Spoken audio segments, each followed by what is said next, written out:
I didn't watch the end of it either. Did not say how much coconut oil either, did it?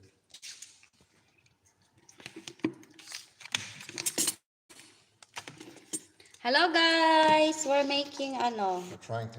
We're trying.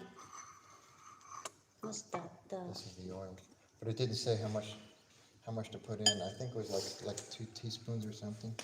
I'll have to look again. Can you go back to the menu?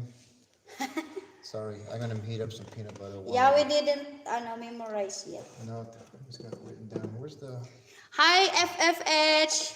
We're making Where's the peanut butter from this? Oh, here it is. So we have peanut butter oatmeal energy balls. Half a cup of peanut butter. So. 2 tablespoons chia seeds. What's that? What? Oh, the flaxseed. That's not the one. Go back. That's not the menu. Go back. Go back here? Yeah, go back to the one we're doing, to the one we're trying to make, that one. This one. I don't think he put in the bottom, let me see, I don't think he put in the bottom the ingredients. I think he got a We're I'm a little bit busy Wait also. a second. Oh, okay. 1/3 cup coconut oil. What? 1/3 cup coconut oil. Did you put it already here? No, I haven't put the coconut oil in yet. 1/3 cup. So here's where they go. Good luck to us. The little cuppy things are somewhere around here. Where'd they go? Okay. Oh, here they are. So we got 1/8, 1/3 cup. God, that's going to be expensive. Do this.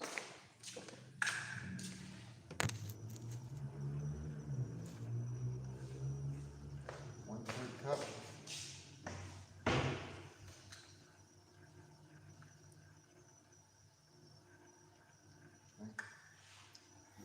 And then we're going to do the peanut butter, so we can get, okay, we can get like five batches out of this. Huh? Not a good spoon, no. Next is the peanut butter. Yes. 1/3 cup peanut butter. This one. Half cup peanut butter. This one. Half cup. No, it's a half cup. Half cup. I need I still have my mask. let me slip my mask on. So that's going to be like 2 big spoons. Okay, I just want to warm it up. So microwave the peanut butter a little bit. So we'll put.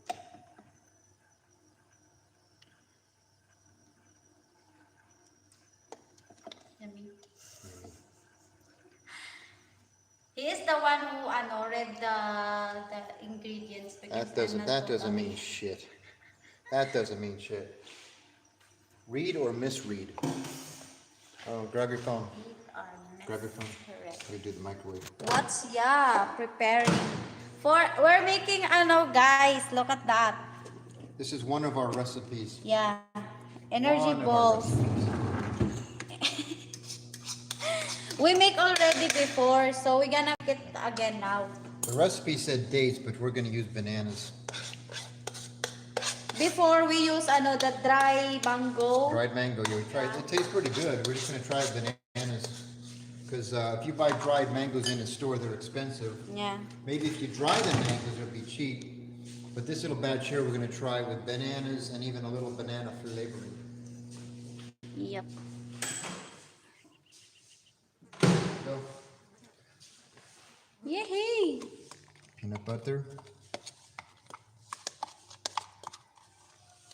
So I think that's all the ingredients, right? And it's either gonna be, And then next I know, it says mixed by hand, but we're gonna start with a spoon. Oh, you forget. I know A what. choco chip.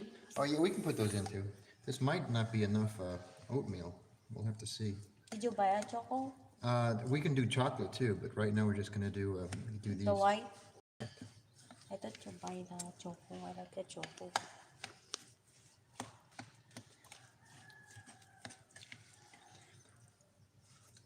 And then Ruby's gonna have to use her little hands here and make the little balls. I need to wash my hands. Wait. I'm not good with balls. She is. Okay. Should I put a little bit of the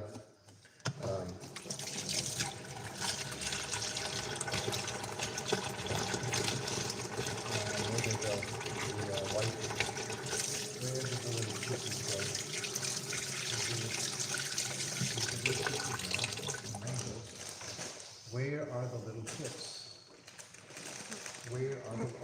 little coconut in it too, didn't we?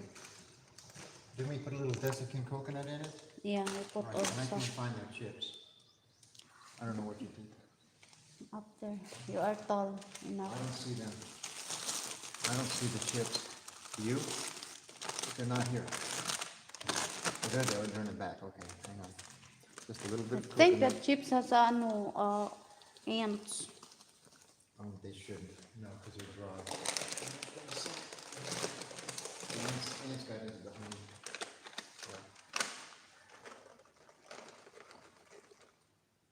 Yeah. Uh-oh. They're getting damp. Alright, so, anyway.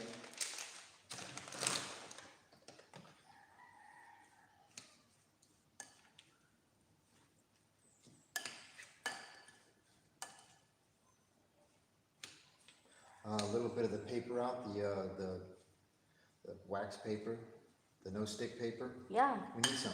We need a sheet of it. And put on a flat plate, and then we'll put it in the fridge, cover it. What I got here.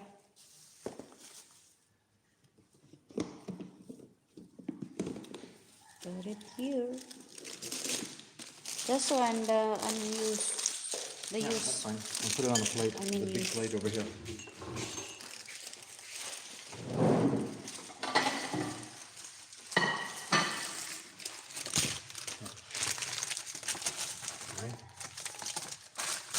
Right.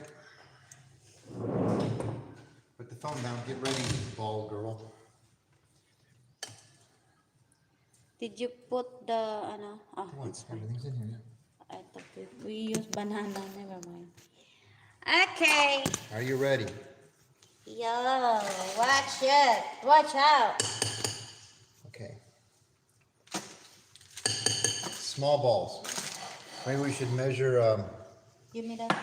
Spoon. There you go. More smush. And they'll go in the refrigerator for, probably at least an hour. They cool off, they harden a little bit. And the oatmeal soaks up a lot of the banana flavor and the banana juice. Yeah. We're still trial and error to see what ingredients work and what Look at don't. that, guys. That one. They're ready to eat? Yeah. There you go, making balls. Small only. Let's see how big that one is. Once we get the right size, we just stay to it. Let's see how big that one is. Let me look. What do you think? Maybe a little bigger? Let's see how it looks size-wise once it's round. What do you think? A little more? This one. Oh, this is my. It's good. Like this. Yeah. Look at that, guys. Alright. Like this big. There you go. We're gonna put it in the ref so that It feels kind of sticky at first, but once it goes in the refrigerator, Yeah. the oatmeal absorbs a lot of the moisture. Yeah, the oatmeal, and the oatmeal, once you eat it, you bite it, it's very soft. So when they're because of done, the- when they're done, they have like the texture of cookie dough. So I clean my hands, huh? You did a good job. My hands is very clean. All right, man. So we tried it with mango, we tried it with bananas. The recipe we looked at said dates, but the packages of dates I saw in the stores are just terribly expensive. You can't really find a big bag of pitted dates. They're like gift bags to send to friends, and they're like 400 pesos for just a little tiny bag of dates. We're going to try to sell these for about 15 pesos each, maybe 4 for 50, something like that. Yeah. After we add up the cost and,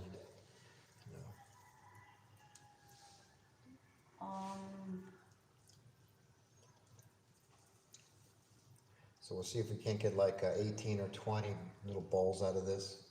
Yeah.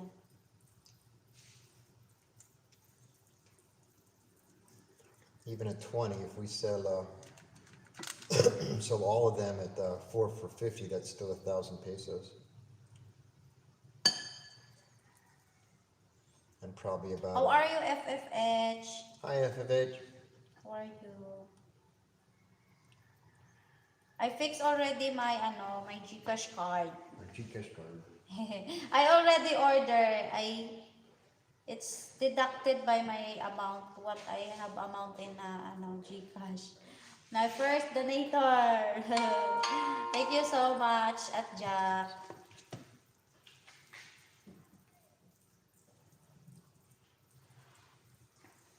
And our dining room set will be here Monday. Yeah, we already ordered this morning. Yeah. 6-seater, she won. I wanted 4-seater. She got her 6-seater. You will see. You didn't blame me. I don't know. So. And I got the beautiful style, the color of the table. I like it. She got what she wanted. As usual, she got what she wanted. And then we're gonna have one of their carpenters is gonna come over and start helping us on the store on Monday. Yeah. He is 600 pesos a day, $12. And on Monday afternoon we had dining table. Charan! Today we tried making these bowls, mixing bowls and cups and measuring cups and whatnot in a little like a 1.5 square foot area, if that. That did not work out real good. We did get a lot of oatmeal on the floor, or I did. So what else is new?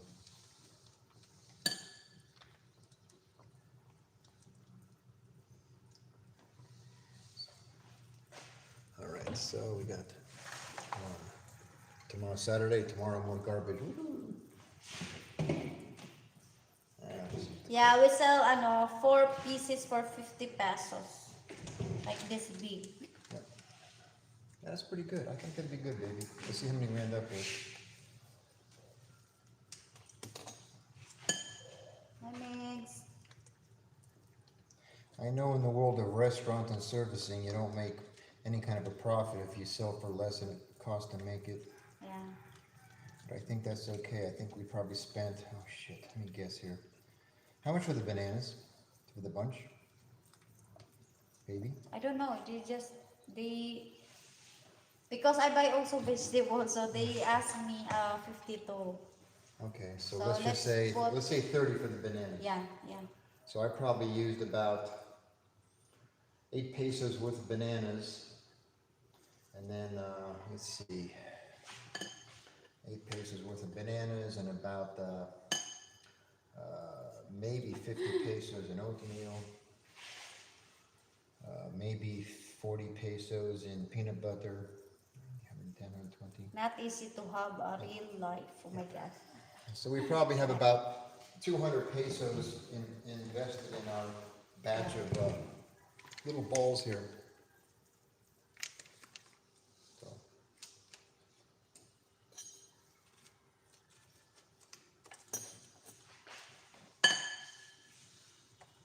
God damn it. Fucking anthem on mayonnaise. Got him.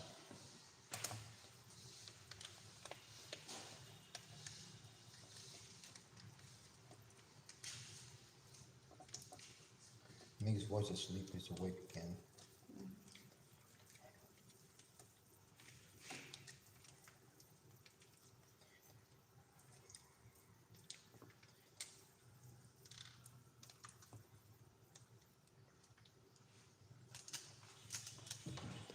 All right.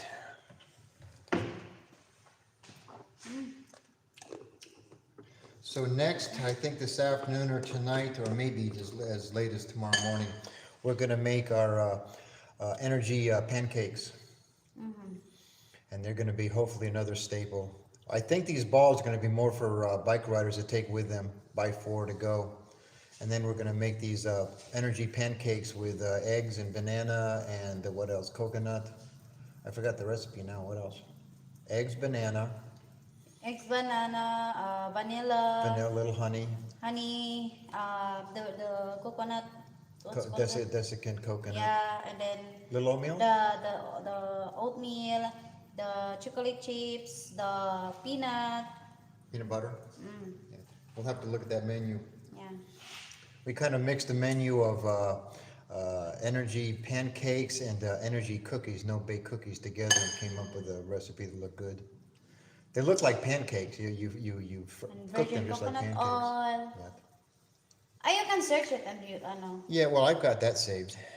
I got that saved. And then we got to go back to our menu for burritos, and that's going to be scrambled egg and fried rice. It's up to us. And What we we haven't really worked hard on that yet. And then The corn most dogs. important is you know how to make the wrap. Yep. Yep. It's up to you what were you going to put on inside of that wrapper. Yep. But I think we're going to start with scrambled eggs, garlic, fried garlic rice, and maybe a cheese sauce. We make once, but we forgot the The one. the cheese sauce like that, Yeah, we got to get some cheese sauce. or ketchup, something like that. We forget. So better luck next time. And then Ruby's famous barbecue menu will be coming up next. The famous barbecue menu.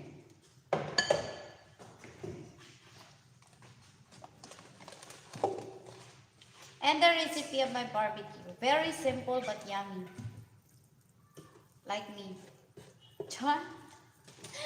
Char lang, chika lang. All right. Far from home. How are you, Dai?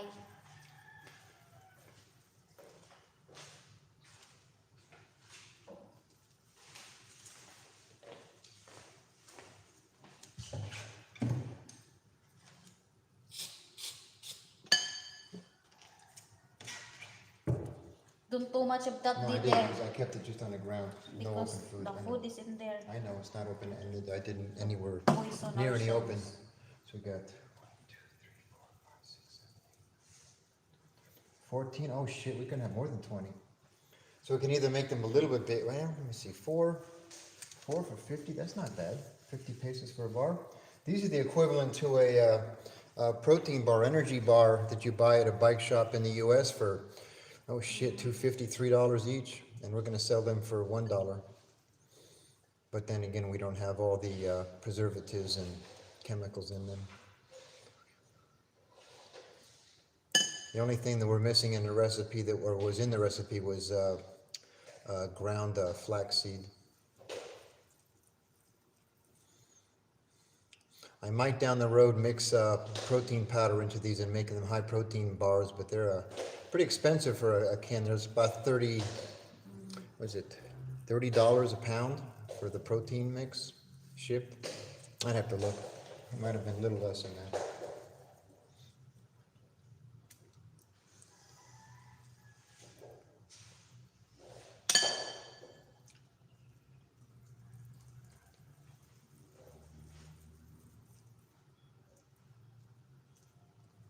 Yeah, we get about 20.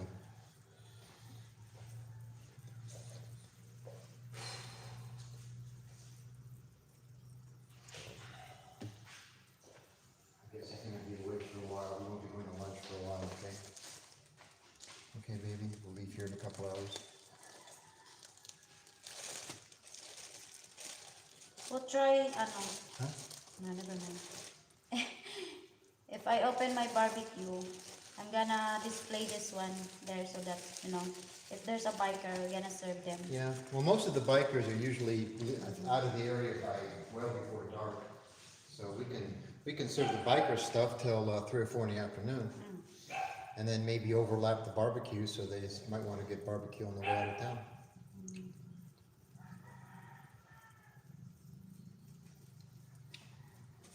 Gonna offer things like, I thought about 100 peso gift cards.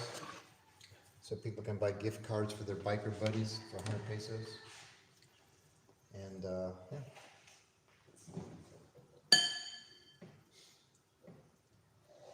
Other little things we can do are, like, not a club, but you buy like 10 burritos and get an 11th one free.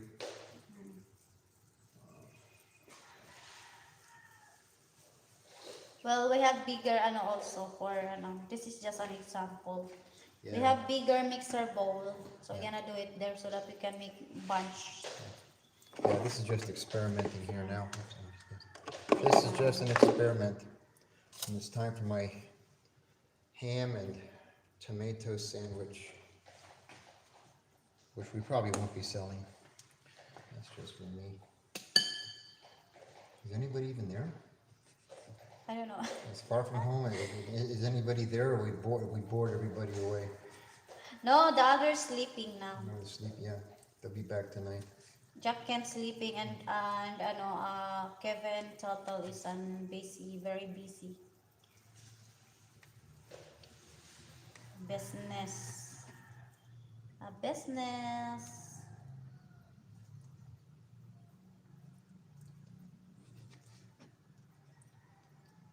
Sana all busy sa business.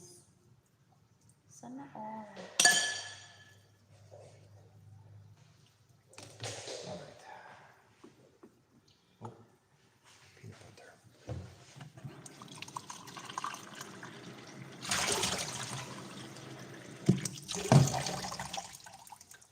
All right. Next.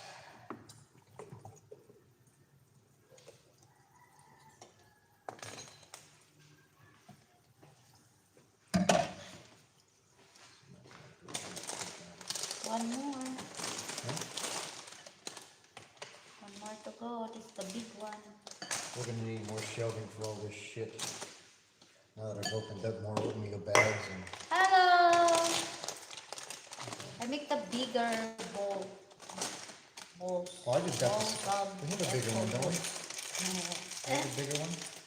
Don't we have a bigger This one? is the last one I'm What do we got making. there? The big bowls.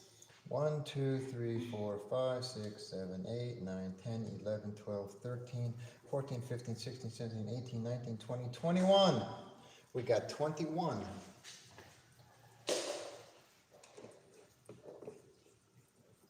So if we even sell them for 15 pesos each, that's going to leave us with, If we sell this for 15 pesos each, we need the bigger bowls, not like that small. They didn't buy it.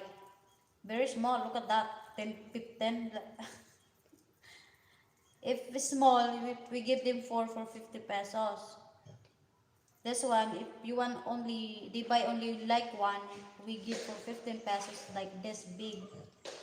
but let's see, 4 for 15. Oh, my math was bad. So that's 300 pesos there, and it I would say it probably cost us 70, 60 pesos to make. We'll see. We shall see.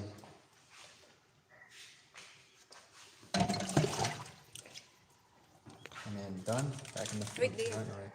I'm gonna Ayan guys, ta-da! I'm gonna wrap them up and then wrap it up and put in the rest. in the fridge.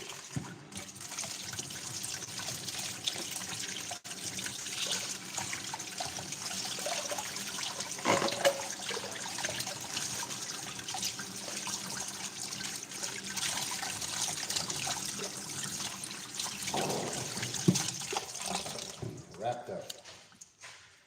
I didn't get a knife.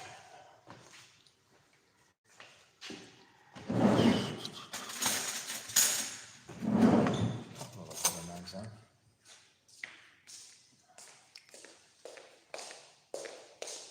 Come on, Mixie. Megs, come here, anak.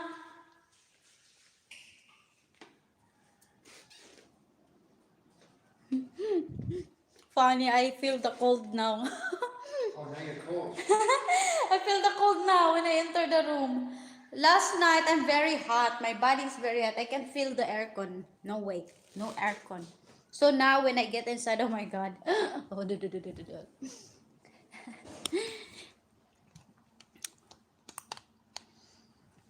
So I'm done my business. Later, I'm going to buy a chicken for lunch. Oh my God. Yum! The money I had on my Gcash is not yet out. I can pull it out if I had already a card. So I buy already. So it's gonna be delivered 1 week from now. Sooner gonna have it. Oh Lord. If someone who wants to donate, just what's called of this?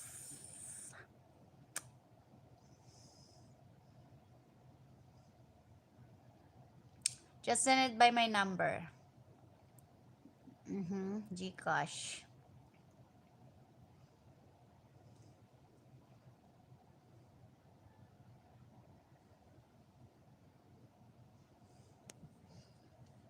I had my first donator. If I pull it out, I'm gonna put it in a what's called of this?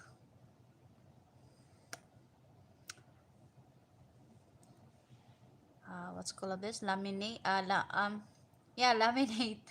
I put a frame and I put the names on it. Yep, yep, yep.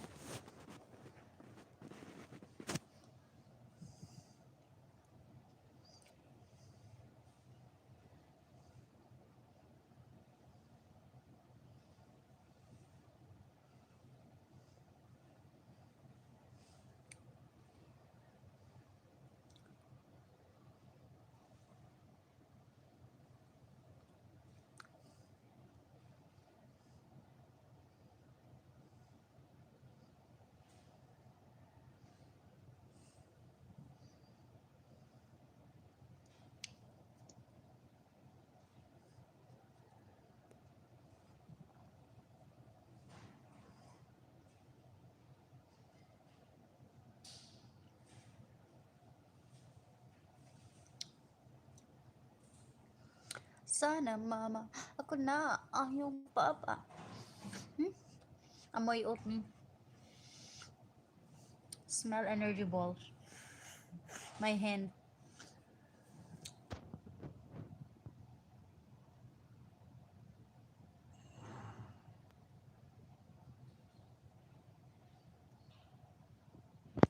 Migs, come here.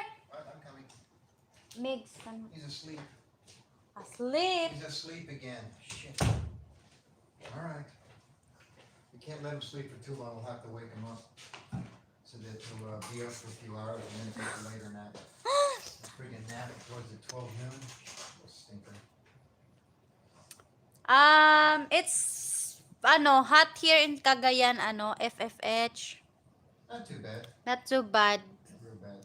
Hi, Mrs. Humminger. Did you see our energy ball making? We're done. It's already in the refrigerator.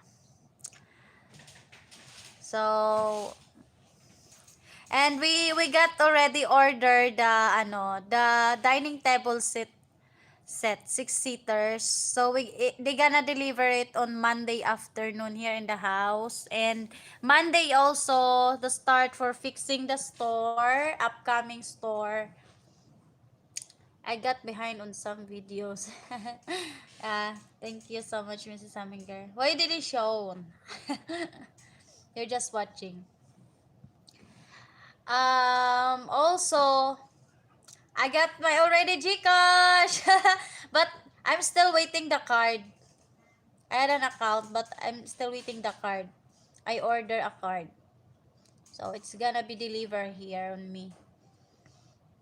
I don't know how, but I already buy. And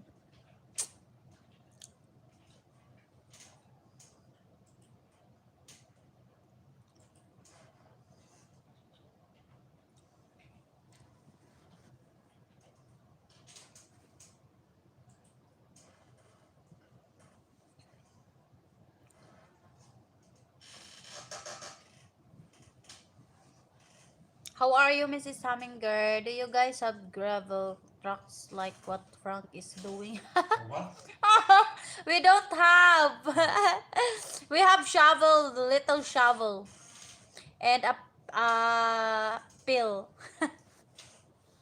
No, we have the shovel we bought for up at the store, but we Yeah. don't shake and wave it at people.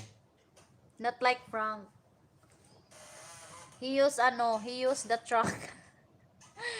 I found that video amusing. Yeah, he used truck, shovel. Not living large like him.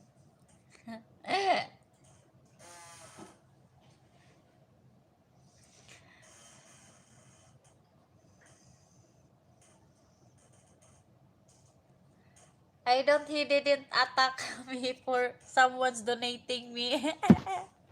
Smooth as a baby. Mhm.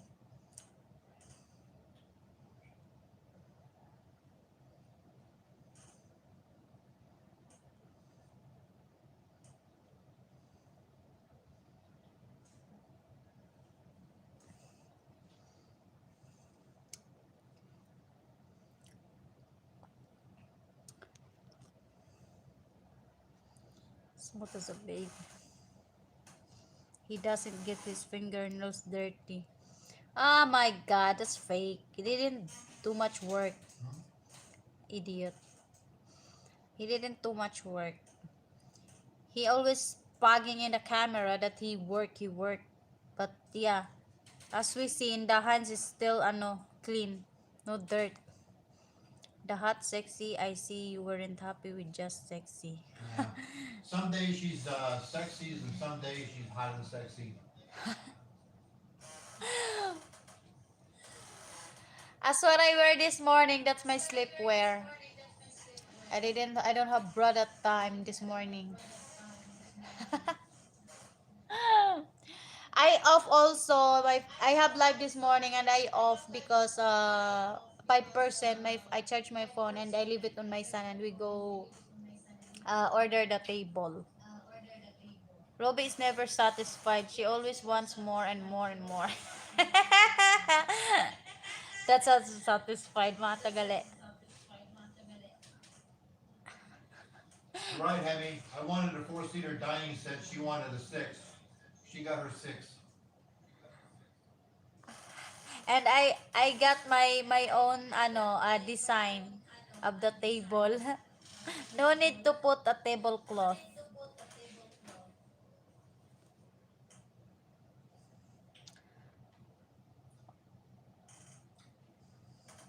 Nice design. I tell them.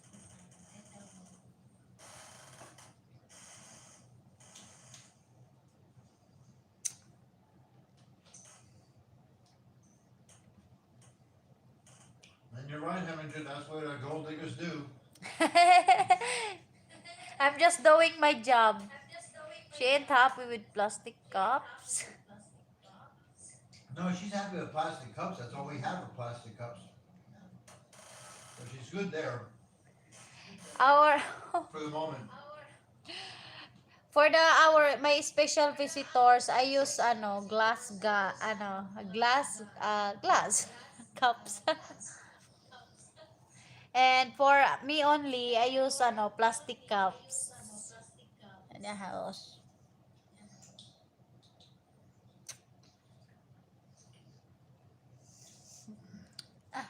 Hmm.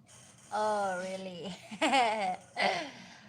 If you came here, Mrs. Haminger, I give you a water with Real glass. real glass. Such humility. Yeah, I'm gonna give you a real glass and beautiful glass, Char. But for me, as a simple woman, a low class, I use plastic glass. Glass is made out of rock, like Frank's gravel. Shit. Oh my god.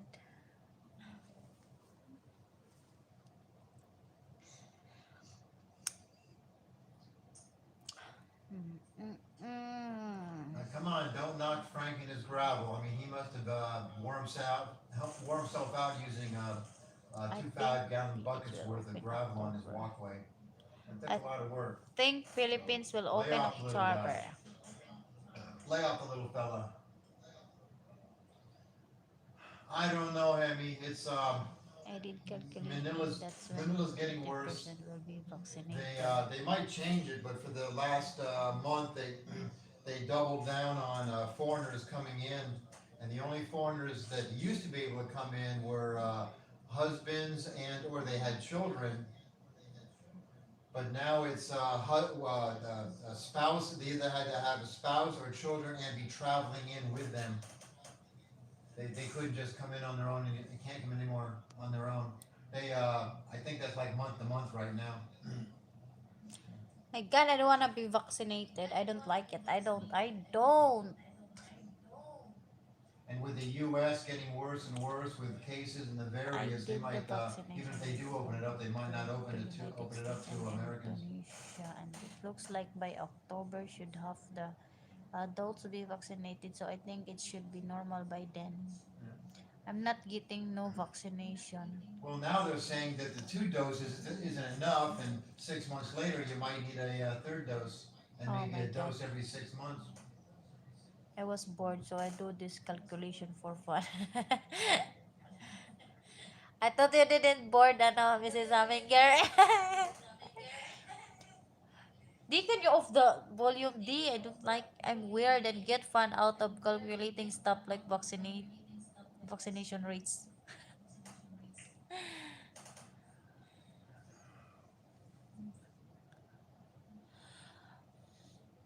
I don't know. Like I said, now they're saying that the vaccinations, even after the second dose, are only good for 6 months, and then you gotta get another and another and another. I guess no weird than Frank's bomb obsession. Yeah, that's very weird. 100% weird. A weirdo.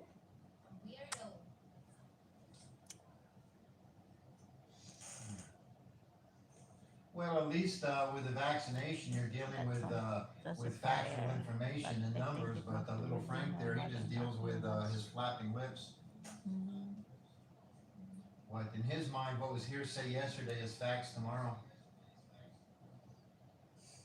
He for he is forgotten. Forget what he said from the ano past.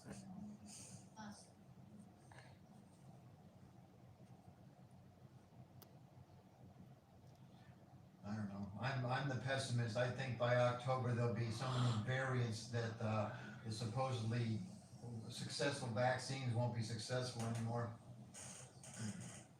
There'll be a new variant that'll come out that'll be tolerant to any vaccine that we have now, which is the normal case. You know, just like penicillin, this doesn't affect a lot of people now, or people who use too many antibiotics, that eventually the antibiotics become ineffective.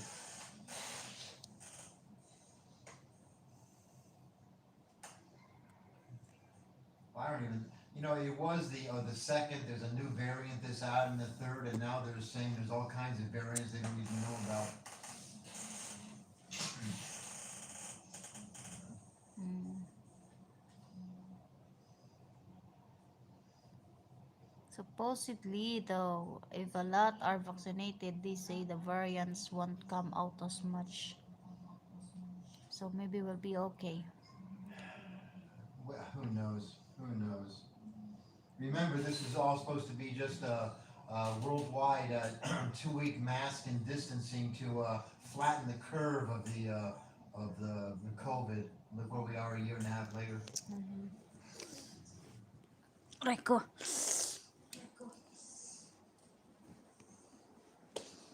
Or you go to countries like Vietnam that have something like 3 cases in the entire year and a half. Something ridiculous numbers like that.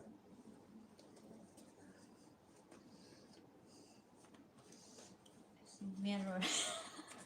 We're at, I think here in Cagayan de Oro, we've got like 160 deaths in the last year and a half, and something like 5,000 cases.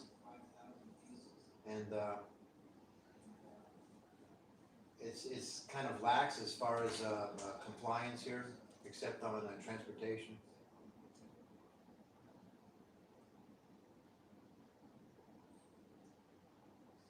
I'd say up here And in the Hague, maybe 1 out of 3 people, 1 out of 4 people are wearing a mask still. Oh yeah, well, it was worldwide.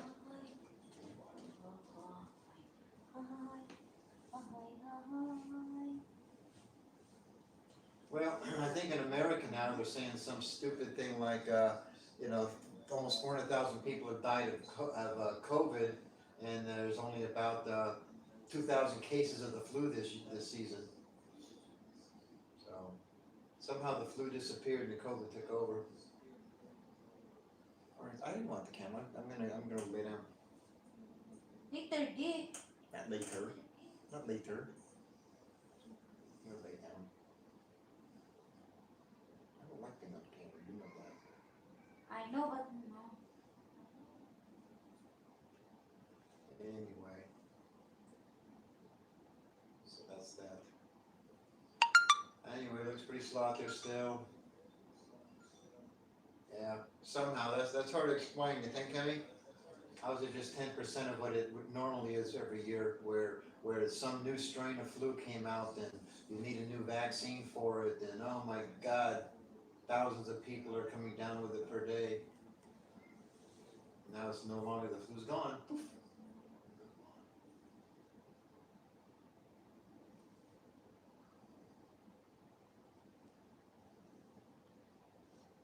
But at least in America, there's riots in Minneapolis to distract everybody from the COVID and the southern border.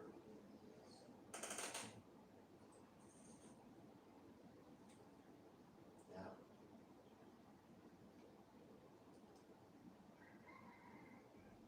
Yeah, what's normal now? There's no such thing as normal.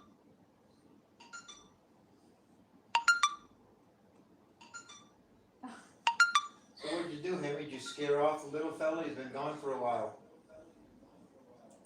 I think if he goes today without another upload, that'll be probably the longest he's gone in 5 years without a rant or a attack video.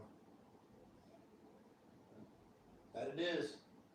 But it's all part of the plan.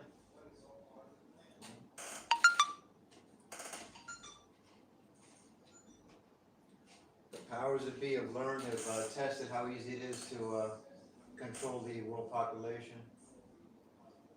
Yeah, I'm sure he is. That painting and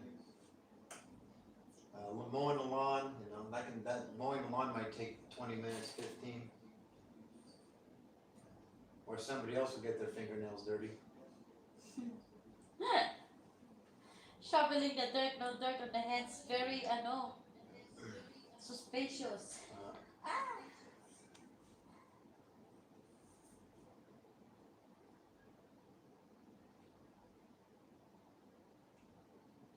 Well, he hasn't done that much. In reality, what he claims he's done could be done in about a week and a half. I know it's raining. When I was back in the U.S. my last time, I painted a complete 17,000 square foot house exterior in probably 7 days, and that was about 2.5 days of scraping my ass off, scraping a lot of paint. Stripped and scraped in a pool deck, and then stripped and painted a in-ground pool, all in about 2.5, 3 weeks.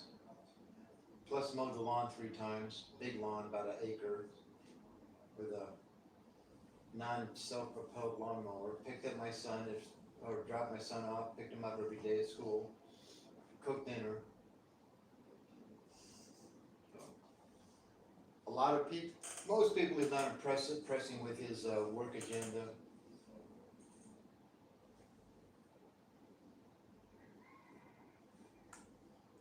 I don't think he could sell his house now.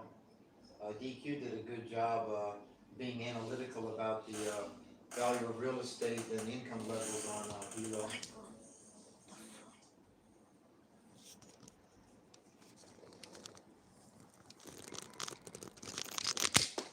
I don't know, if anything, maybe he's deciding not to sell it because it might have to become home. Honestly, I don't think he's got a house on the Tyne anymore. In my opinion, he walked away from it. He walked away from it and took Gilda back to the family. He's too freaking cheap to rent the house for just Gilda to live in when he's gone and has no idea when he's coming back. Mm-hmm. Probably. Gilda's back.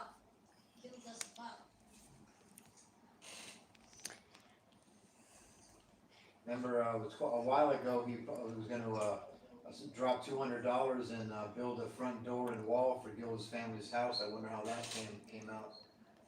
But Frank doesn't want to search for a new place, so he probably is paying the rent.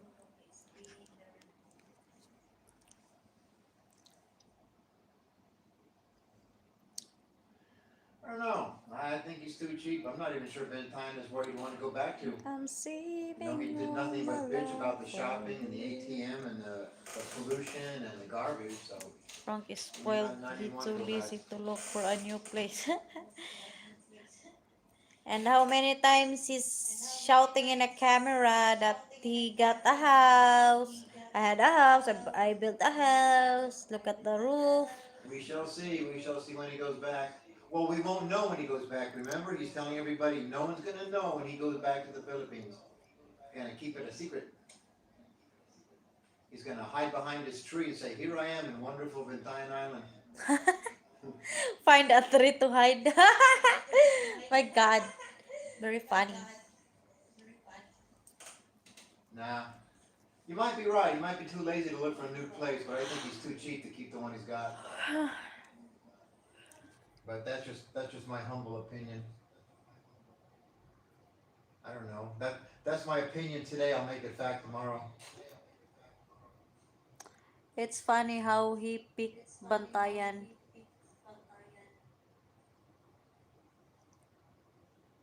Like who would say I, I'm I don't gonna I don't know go the story how he live ended up out here. there. Honestly, I'm gonna go live how did here. he end up out there?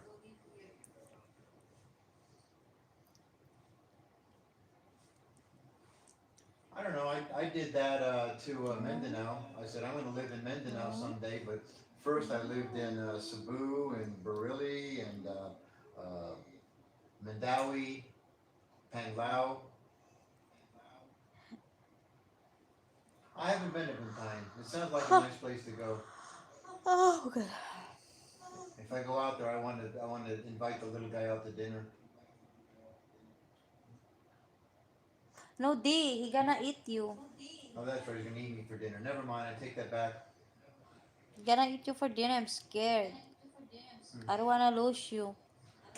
Bantayan is nice for 2 or 3 days, but I wanted to get off that island. I felt like a trap rat. Ah, I don't know what there is out there besides a few resorts. No way would I I never want checked to into it. stay there. That's why I don't get it.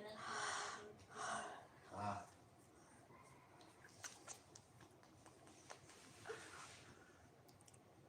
yeah, Pang Lao is kind of like that. You go down to Alona Beach, and other than that, there's nothing else to do unless you go across a bridge through Tagbilaran and then get on to Bohol. Yeah, that's kind of why I like Mindanao over here in Cagayan. You have what you want. You can go in any direction. If you don't have what you have where you're at, you can go somewhere and get it. Mountains, waterfalls, white sand beach. Yeah. Hang Lao, at least you're close to Tagbilaran. Panglao. My God, I miss Cebu. Is that part of Cebu? Yeah. I miss And Cebu. even Lona Beach was kind of okay because it was a lot of resorts, a lot of clubs, a lot of activity going on in one spot. Maybe I'm paranoid, but I hate small island. Even except me, Messi Saminger, I hate it. except the busy times of day, it felt like it took an hour just to get off Hang Lao into Tagbilaran. I'm not too bad about small islands. I've lived on a number of small islands in the western U.S. Orcas Island, Whidbey Island, San Juan Island.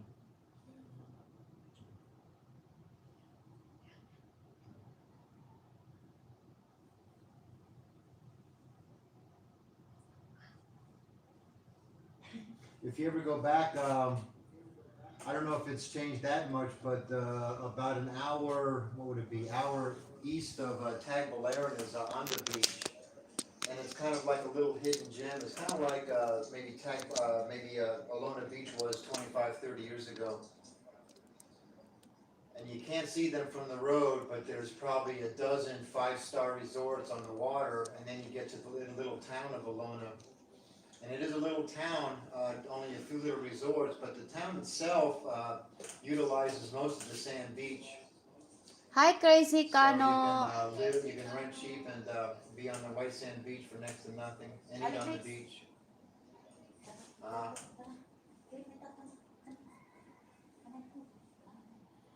yeah, Panglao's getting big. They got the McDonald's now and Dunkin' Donuts, but they're pretty well shut down. I used to play music at the Hanan Resort, and from what I understand now, they're shut down. There's like 200 people out of work, and all the pools are green with algae.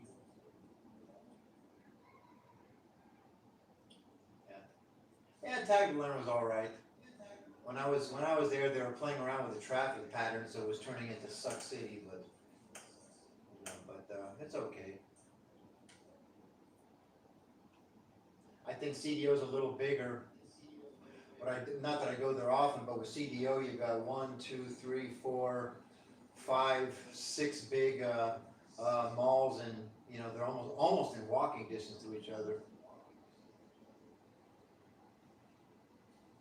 Yeah, mall balls. I never got to a mall ball. I lived in Bareilly, which is halfway between Karkar and mall ball,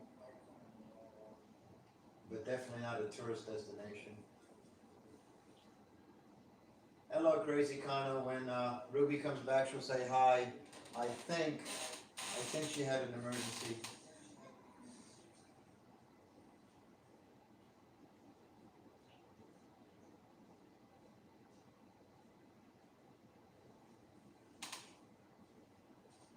Yeah.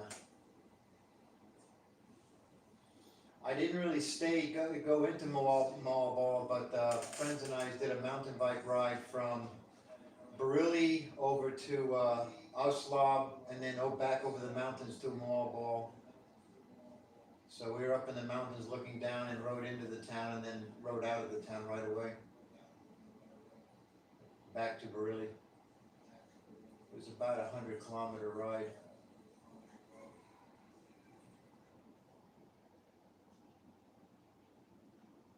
Oh yeah, Auslab is nothing more than a stop on a jeepney stop.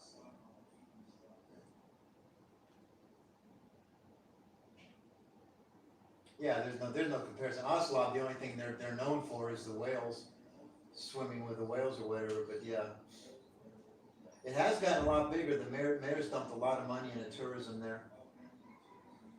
But I haven't been there. I haven't been there since the pandemic. I haven't been there for a couple of years. Regardless of what people say, I did like Dumageddon. That was kind of nice. It's smaller.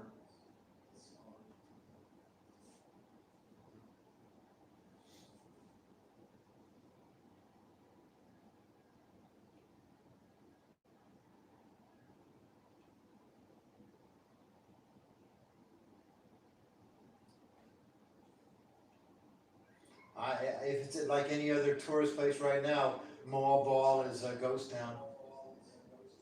There's nothing going on. Panglao's a ghost town.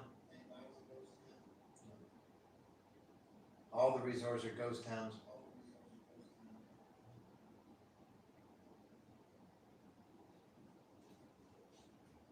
We went to Butuan about 3 months ago, and I was looking on Google, and I see this really nice water park. Hey, we'll check that out when we're over there, and some other park and resort. And we get there, we drive by, and it's been closed so long that even the ropes blocking the driveway are rotting, and all the flags are rotting, and the tents are rotting. Oh no, not even a thought. We're really happy here with Cagayan de Oro. Nah, not even a thought of Cebu.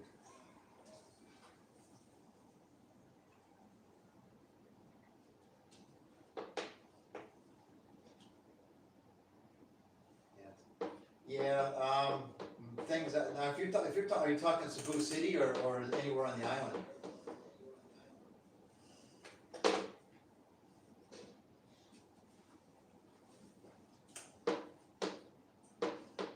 Cebu City or other parts of the island? Oh God, no. I've been in Cebu City too often, and I've lived in Mandawi, which is too close to Cebu City, and it's not even a thought.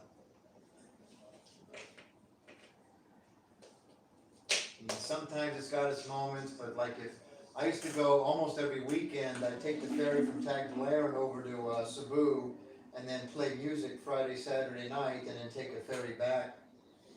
And depending on the time of day, to go from the ferry to the hotel I was at would be anywhere from 100 pesos in 10 minutes to 250 pesos in 2.5 hours.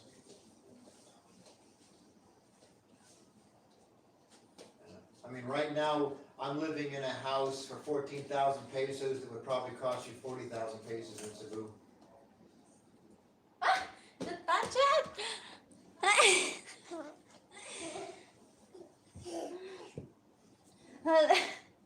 When I used to go from Bareilly to Cebu, I could leave early in the morning, be up there in maybe 2 hours, and coming home would take about 4.5 hours. And if I spent, and if you go into Cebu, it's a whole day. No matter what you're doing in Cebu, it's going to take you a whole friggin' day to do it. And by the time I got home, I had a cranking headache, and it took like the next day to recover. My eyes burned, my lungs burned. And, oh yeah, it is.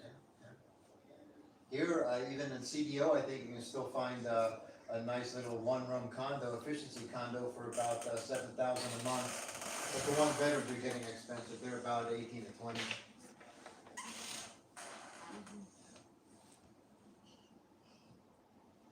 Yes, Mrs. Saminger. Oh, really? That price in CDO? Yeah, but I'm sure, well, Cebu and CDO, all the places, the rents are just going out of the sky. It's unreal. Yeah, it's relatively inexpensive here. Yeah.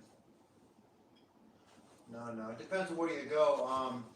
Downtown, downtown CDO, they're getting expensive. Uptown, Lumbia area, they're less expensive.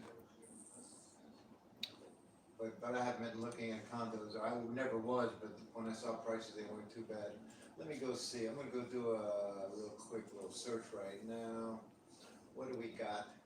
I don't know if you've been looking at anything in Cebu, but Cheaper for a nice condo in CDO. let's try condo rentals.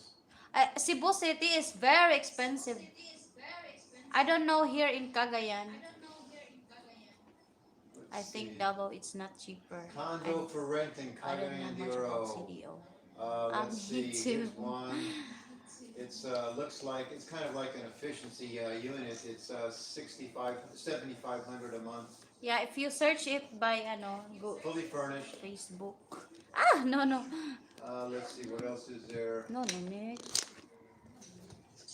Family apartment. Abay for lunch, D. 7,000 there. 7,000 there. 7,000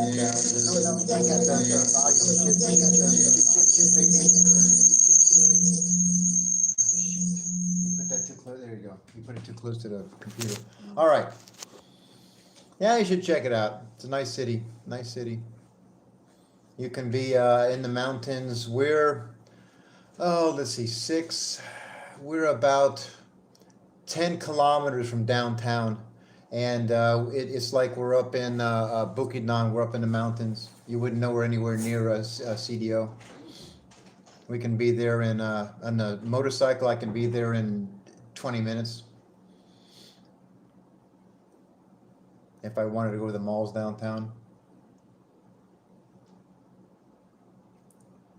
The only warning most people have for moving to CDO is stay away from the floodplain, stay away from the river.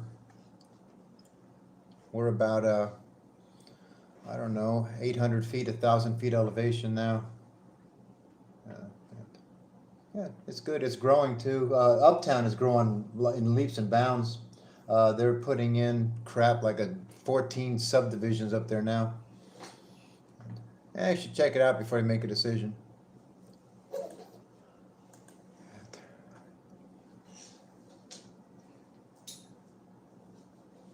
Things I've noticed, the big difference, like traffic between Cebu and CDO, is you get stuck in traffic in Cebu, and it's like you just sit and sit and sit and sit and go nowhere. And if you get stuck in traffic in CDO, you're sitting for a minute, but then you're moving. You might sit, but you're moving. You kind of like move and stop, move and stop. Freaking Cebu, you can just be stopped for an hour. It can take an hour to get across the freaking bridge in the Mactan. I've only been up in Manila a couple of times, and I'm not a big city person, so I'm not a big city person at all. So CDO was a good choice for me.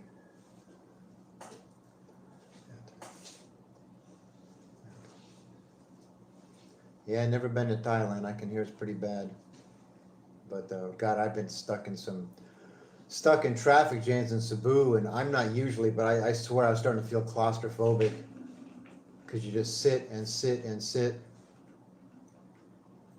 You know, I've been in some traffic bad traffic in Manila, but not too bad. I know it was never really on surface roads. I think a lot of the construction, the highway construction they're doing in Manila, it sounds like it's making things a little better up there. Oh yeah, yeah. I've done that in Cebu. Yeah, yeah. Just going from like I said, from the ferry terminal up to the hotel I used to go stay at. That could take an hour and a half, 2 hours. On a bad day, it could take a half hour on a good day.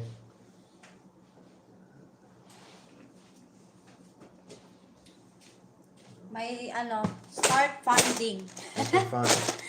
For fun. This Very heavy now. So GoFundMe job. I got a 20 pesos coin. Yeah, they come out with I don't know if they've been out for a long time, but the first I saw yesterday were these new 20 peso coins. Yeah, that's what you see. There's an orange in the Yeah, the big. The big. Real silver. So yeah, I want to see things open up and get around and travel some more. We went down south through Davao once, and where's that? Mati? That's where Yeah, we in went? Yeah, Mati. That was nice. Down the In beaches Mati, down there. That was Davao. pretty. Don't give her idea. She will melt it down. What's your opinion of Davao? Davao is kind of good, but I've been through unlike Davao very 1, 2, traffic. 3, 4 times, and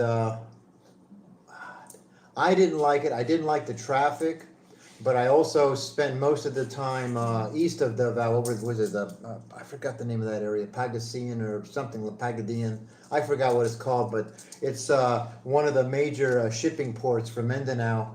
So it was just truck traffic nightmare and dirty, really dusty and dirty. But I hear Davao's okay. And probably the other thing, if I thought, well, I'd like Davao, the thing that I would probably keep me away from that area is, I don't know, 5, 7, 8 earthquakes a year. Give me 20. What do you want? 20. You've got 20. What do you want, 20? You want another 20? Shit. No, I put the coins there. So what do you want? 20, like 20. I don't have another 20. God Look at damn. that there. God. This little gold digger already got like 9,000 pesos from me today, and she wants another 20. You're lucky because your gold digger asking you only 20 pesos. Give me the 50. I don't have 20, so That's it. then give me 20 back. No. Shit. Bye guys. Going to buy for lunch. Where are you going? I buy for lunch. Well, don't make big because we're going to go out tonight. I know. All right? I'm hungry. All right. I'm hungry. All right. Anyway, she's back. Yeah, that's a good launching off point. One, because you're not far from the airport. You're only 25 minutes, half hour from the airport, so you can get a shuttle into any part of CDO you want. Yeah, that would be my bet. Or, you can fly down to Davao, but knowing what I know up here is, yeah, I would come into CDO. It wouldn't take much if I wanted to go visit Surigao City, get over to maybe Surigao Island. One of my little places I really loved was Danagat, and it's probably a lot like Bintayan or even worse because there's really not a lot of resorts, but it's just surrounded by quiet white sand beaches. Oh no, they're the usual same domestic sized planes as anywhere else in the Philippines. You know, they hold 60, 80 people, maybe 100, I don't know. You have to look on their internet, on their webpage to see what planes they have. Oh, no. No. I drove a car from CDO to Davao, round trip. And the worst I ran into was coming back when I got in the off-road. I took a wrong turn or didn't take the turn I was supposed to. And I'm coming in, I got everything owned in my car, and my my ORCR is expired for, I think, like maybe a year at the time. And I come into this little tiny barangay, and they're having a police check. And, right away, well, your CR is expired, let me see your license. So now they got my driver's license, my paperwork, and they say, okay, go pull over and go to this room. So I spent about an hour and a half in this room with good cop, bad cop. And they're telling me this is going to cost me 10,000 pesos. They can take my car, they can take everything owned, 10,000 pesos to get it all back. I'd have to go to CDO to somehow get the CDO and fix all the paperwork. And so the one cop is asking me, the bad cop, well, how much do you have? And I said, around 10,000 pesos. I mean, all I got, I opened up my wallet, and the big part of my wallet, I had like 1,500. And folded in another part, I had like 20,000 pesos that they didn't see. But so he leaves, and then I'm talking to the good cop. He goes, well, you really should blah blah blah. And he goes, I'll tell you what, give your money to the other cop on the way out. And I said I already did, thinking I already had. So I get in the car, I leave. They give me my license back, and I drive off. And now I don't realize it, but I'm still on the wrong road, and I'm headed almost to Marawi, where the war was. But I get about, I don't know, an hour and a half, 2 hours down the road, and I stop, and for some reason I look at my wallet, and I realize I didn't give any of them any money. So I was kind of laughing about, I wonder what kind of a conversation they had after I left. Well, okay, where's my share of the money? What do you mean, motherfucker? Where's my share of the money? You got it. No, you've got it. No, you've got it. You've got it. And just wonder if there was any gunshots fired over that one. So I'm heading towards Marawi, and now I'm in the middle of nowhere. There's no roads, there's no towns, there's no nothing. And every now and then I'd come across maybe 4 or 5 nipa huts in a row, and any human being I saw, if it was a woman, had a burqa on. If it was a man, we were dressed in, they were all Muslim. I'm going, shit. I got, my GPS is quit, there's no cell service.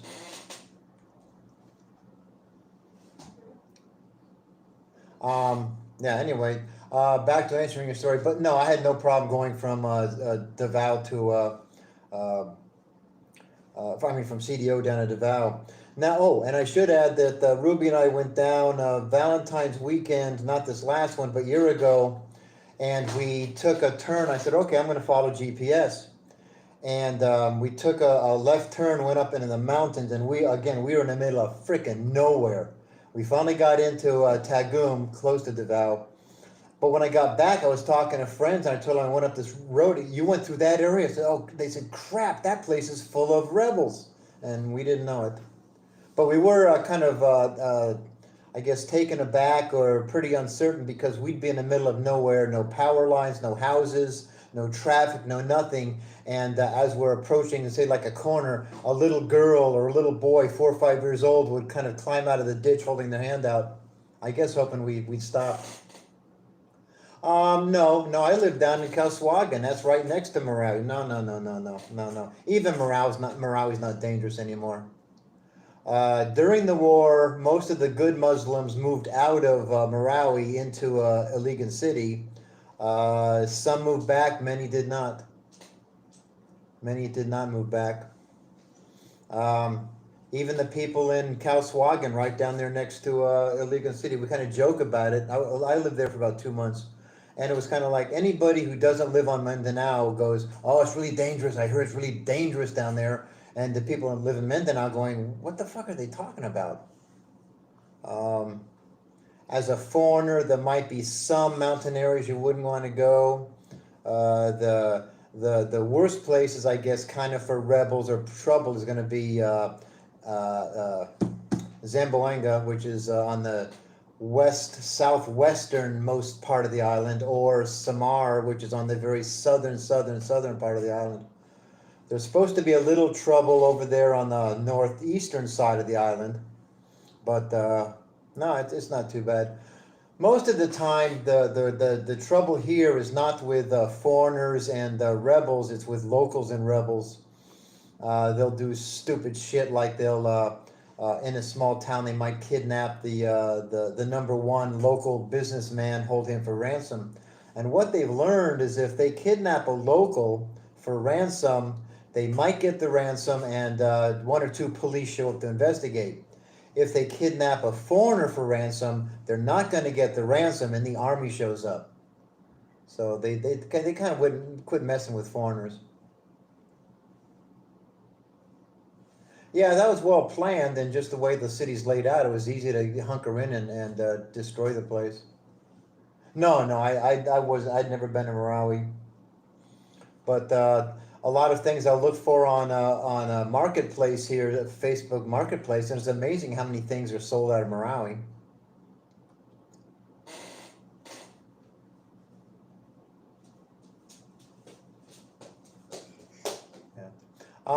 Yeah, that'd be my suggestion, Hem. You just fly in a CDO, or you'd fly in a Cebu and then just walk down some hallways, and then you're in another terminal for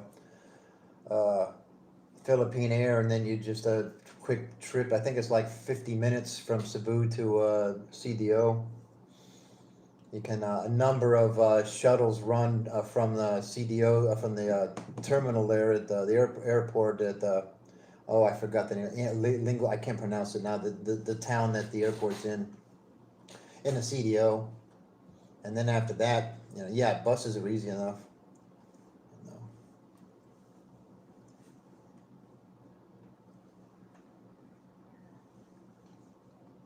Yeah.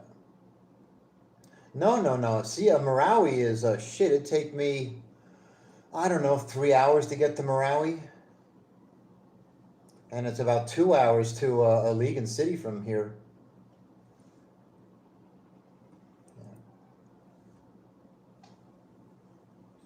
Yeah, it's surprising, but the rebels are gone. I've been chased out.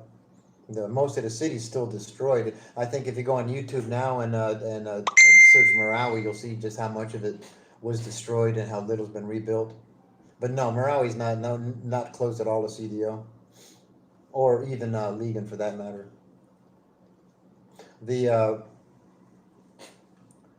No, I haven't been down that far. I've been as far as is it Pagadian City, I think it is, which is on the way to Zamboanga.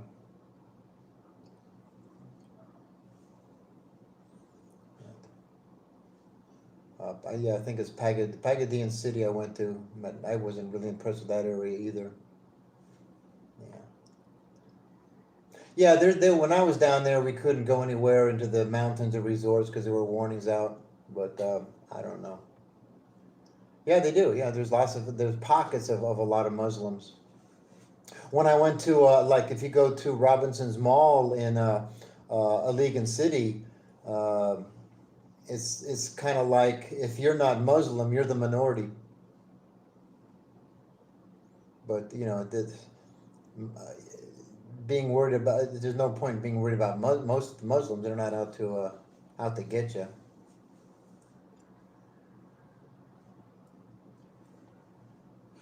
Well, it wasn't the rebels that fled to Iligan City. It was the locals from Marawi. It was just the families and a lot of them just stayed. The Muslim population in Iligan City just jumped exponentially when the war started. And just a lot of them chose not to go back because there's nothing to go back to. And by the time the war was over, they resettled. Other side of Kauswagen, where I lived, oh shit, I'm trying to think of the name of the town now. Shit. Damn it, what's the name of the town? I'd have to look it up. And by day, it looks, you know, kind of like a normal, smaller barangay, but on the weekends, it's almost 100% Muslim. They have like their almost like a Muslim only market, Saturday market. Shoot, what was the name of that town? What was the name of that town? And it was like a tiny little 2-street barangay, two shopping street in barangay.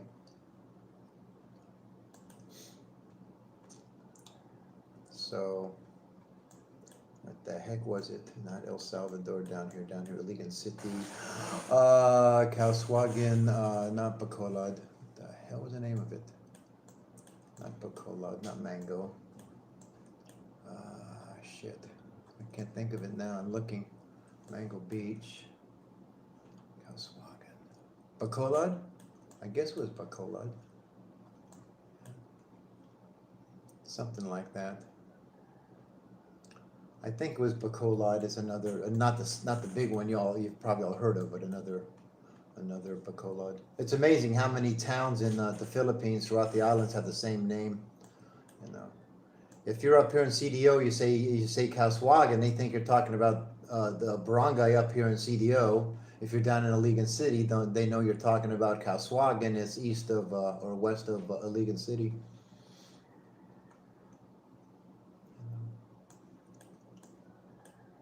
Gets pretty complicated, but yeah, a lot of them up there. But yeah, if you look, oh shit, where is it? Marawi. Is that Bola Lake? Yeah, yeah. No, I'm sorry, Marawi is Lake Lanao. Yeah, it's a long way from. It doesn't look long on a map, but in reality, it's hours. It's hours. I think the best I did CDO to Iligan City was about 2.5 hours. It might be a wide road, but on average, traveling anywhere here, you estimate a trip to be about 20 to 25 miles an hour average.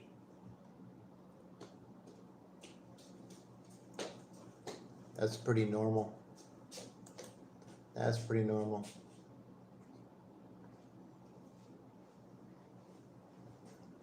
It could be. CDO might be. I think Iloilo is another one that's up and growing.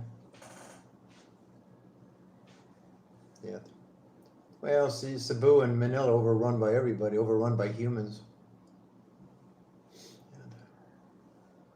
Yeah.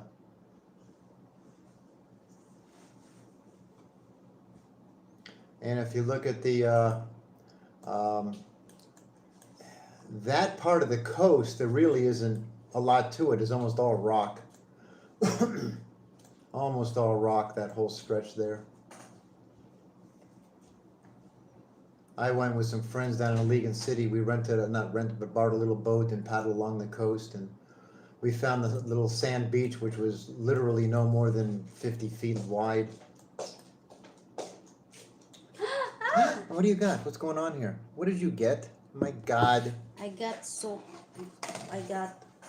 You want that one? That pork? Mm-hmm. Oh, look. Oh, she got soup. She got pancit. She got that funky pork stuff. What is this? I forgot what that is. Carabao. Oh, that's carabao. Oh.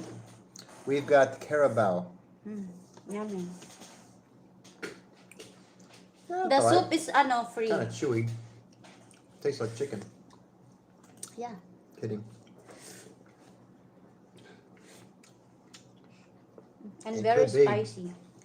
But yeah, I did a search a while ago on Marawi. That's it, Mrs. Saminger. It looks like what's the name? One of the major cities in Syria that's been destroyed. Sure. That's kind of what Marawi looks like. I'm scared, Marawi. Mrs. Saminger. Pork. Okay. Yeah. One of the places I want to go back to that's kind of small but still really nice is Malay Balai. which is a little southeast of us. It's up in the mountains. So the first thing you can just get rid of is air conditioning. And it's a small town. It's just got one small mall, but it just seemed like a very clean, very quiet. You didn't have the jeepney traffic. You didn't have the tricycle traffic. I forgot to. Did I have video about Butuan? Yeah, Ruby, you should give Hemi a tour of Marawi. Good luck. Oh my God, Butuan! Oh shit! When we were talking about moving, we went to Butuan to look at like 5 or 6 houses that were for rent. They were all what, about 12,000, 14,000, Yeah. and they looked real pretty from the pictures. Yeah, but So when I talked about Butuan going there, and hey, we're gonna stop at this resort and this water slide. We get there, it's been shut down for a year. This one, the traffic is, God, in a lot of ways, the traffic is worse. The traffic there is as bad as any place in CDO, and even almost as bad as Cebu for the size. It is just nasty and dirty. Since I was driving, the roads were just terrible. and too much terrible of condition. stores close. Yeah, a lot of stores You closed. can enjoy. I had my cell phone Globe, and it just shit service, shit connection. We weren't impressed at all. Then we started looking at these houses that we saw online, and it's like they were just tiny little 2-bedroom dumps that where it looks like there was a week-long party there. Everybody left, and then they just put a for rent sign on it, and here, take it from there. And I don't know. A hurricane. Mindanao is actually south of the most of the hurricane tracks, most of the typhoon tracks. There have been some here, but still, the worst of the weather is usually north of Mindanao. There's a lot of foreigners there, but we wouldn't even look back. Like I said, we were going to spend the weekend looking at houses there.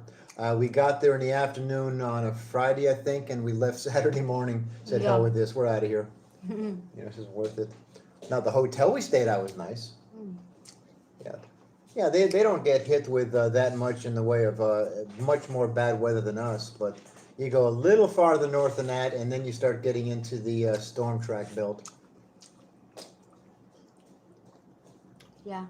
The last typhoon that came through here, we watched it. It just sat off the coast over there by Surigao City.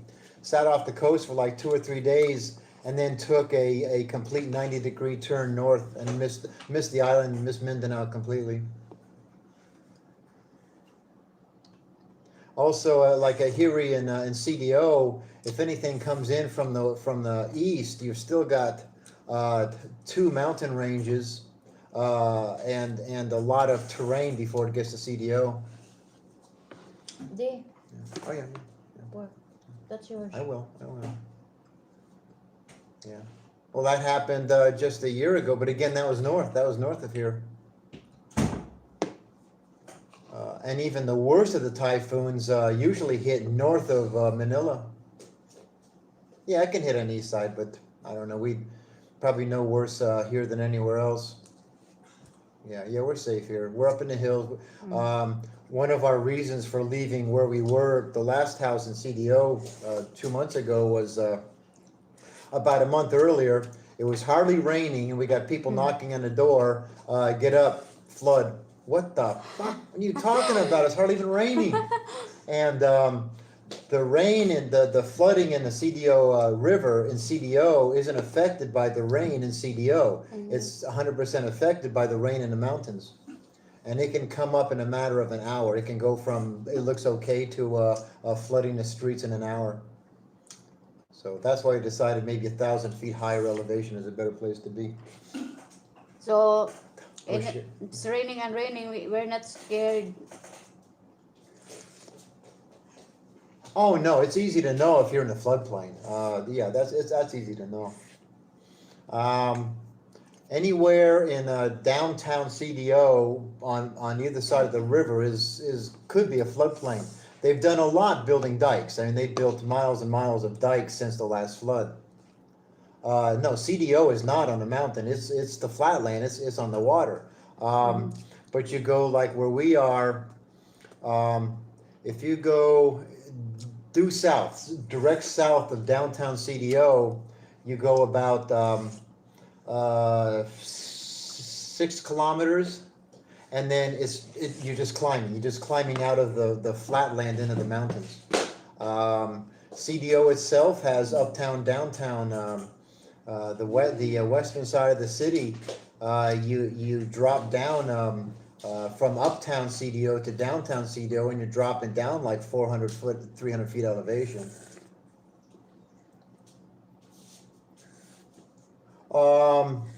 Hard to say. The place we lived in, the last two floods, but especially the last one was what, 3-4 years ago, and through most of that area and thousands of homes, they were up to about 6 feet up the walls, and our house, our subdivision was about 150, 200 yards to the river.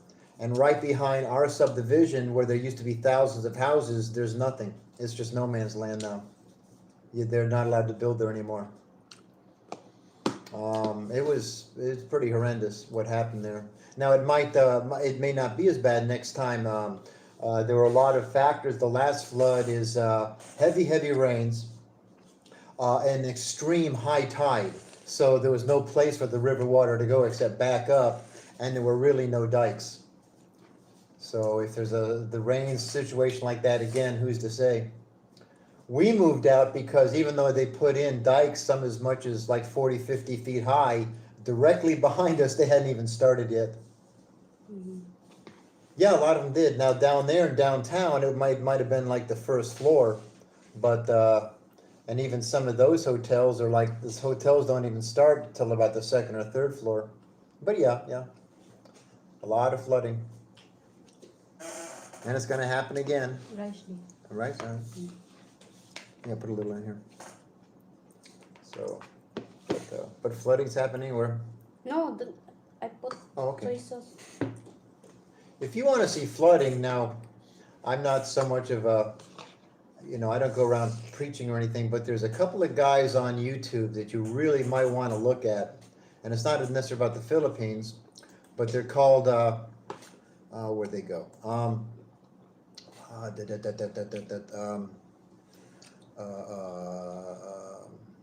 The Two Preachers, just the words, the Two Preachers, and they do like at least weekly compilations of natural disasters around the world, and if there's any kind of a suggestion that we're in the end times, it's go watch what's happening around the world when it comes to floods.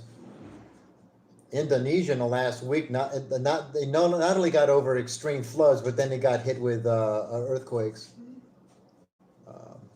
So very spicy, my God. There was a little bit of flooding here in CDO like 2-3 weeks ago. So we're okay. But, and again, it's only a flood if it's in your front yard. Or if it's in your living room. Mm-hmm.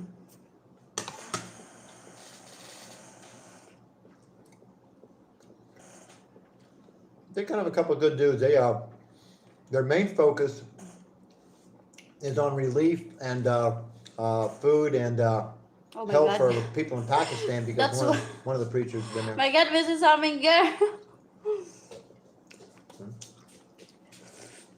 And again, that's why I wouldn't consider living around Davao as the number of earthquakes they have.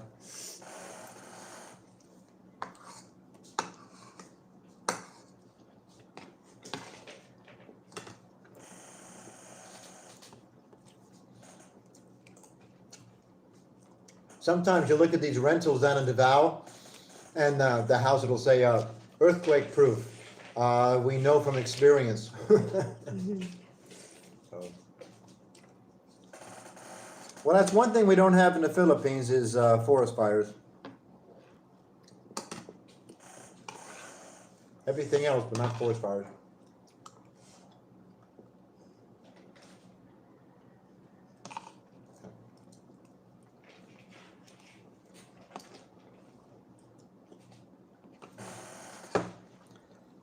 we've had a Hi, little, Micros. we've had a couple Yeah. tremors here in CDO, but they were from the earthquakes in Davao. Let's eat, Micros. Welcome to the chat.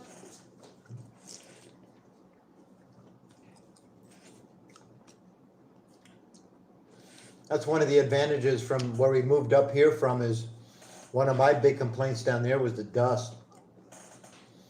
And I mean, how quickly it would just cover everything in your house. And it was, even though we weren't really around construction, there was a water pipe leak down the road in front of our subdivision, probably about 100 yards. And it was always wet and always muddy, so as trucks and cars went back and forth through it, they brought up the wet mud onto the dry pavement, and it would dry and turn to dust. So it looked like you were living on a dirt road. But not up here. There's a little bit of dust, but one of the nice refreshing changes we discovered moving up here was 1 in the morning. You go out, not 1 in the morning, but you go out in the morning. Is number one is you can hear the birds, not just roosters, but you hear birds chirping in the trees. Yeah.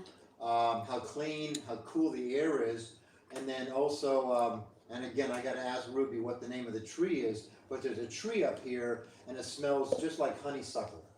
You know, if you stick your nose into a blossom, a honeysuckle blossom, that's just what the air smells like up here. William Wingate Channel.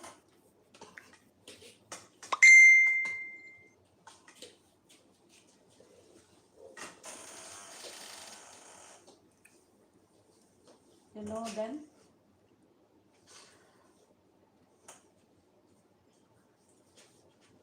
Yeah, we had that with smoke here. Where was that fire at? Damn it. Indonesia, there was some huge burning, and it was actually polluting the air here in Mindanao.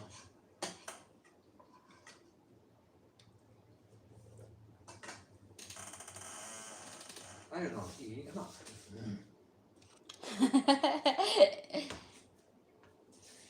Thailand has bad air every year from them burning the fields. Oh my god. That's bad. So bad. Burning. Yeah. Yeah, the fires in Indonesia were smoking up the air in the Philippines.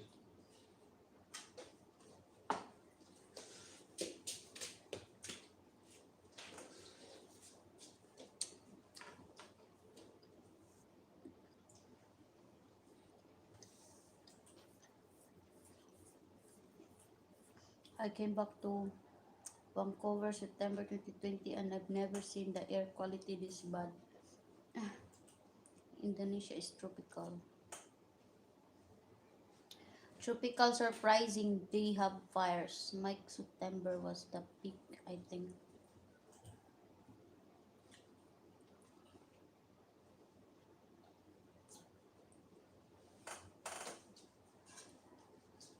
Of course, here we don't have massive fires to worry about. You have to worry about the neighbor burning leaves. You know, to keep the mosquitoes out. I'm eating red rice, Mike Ross. Red rice, what did you have? Red Carabao, rice and the carabao in the side and the pork. The pancit. The pancit is gone and the pork And the soup. and the soup. The soup is free. And They give me soup hey, these. and the chili. They will hurt you. They will hurt Don't you really eat bad. it. Don't eat it. You change your username. Yeah. Looks good. What you mean soup is free? That's takeout food. Yeah. Yes, Micros takeout and So for example, the owner of the food restaurant she tell me you want soup. Okay, yeah. So they gave. So they've got a big pile of red rice, a big pile of pancit, the carabao, which is almost gone, the pork, and the soup. How much did it all cost? 110. 110 pesos. $2.20. Yeah. Yep.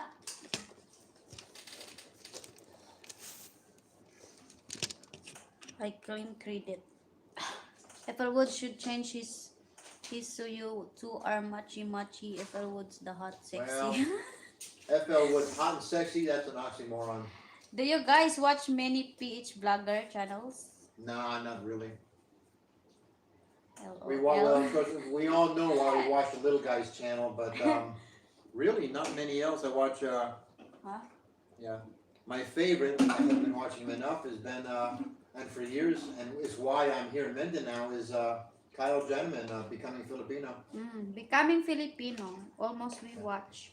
Another guy, Finn Snow, is pretty good. And I'm going to give a shout out to another couple. This is another one of those old guys married to a younger Filipina. They've been married about 12 years. They lived, I think, in the U.S. together for, I don't know, 7 or 8. And they came back here. They lived down close to Davao. 9 years. But that's American Filipina Destiny. And they're fun to watch. They're just they're a couple. They're both sarcastic. They're just fun to watch. So shout out to American Filipina Destiny. No, they're kind of just down home folks. They built a house down here, and she spends a lot of time with her family, and they come over. So a lot of Filipina family interaction, and going into Davao and going into the city. And how old is their gap? I would say, I think it's about 30 years. I'd say we just ahead, he's like around 10 years. He's about maybe older than me. He's probably 70ish, and she's 40ish. They've been married, I'd say probably at least 12 years. Right. I know they spent a number of years in the U.S. What's that mix? But they're fun to watch. You want?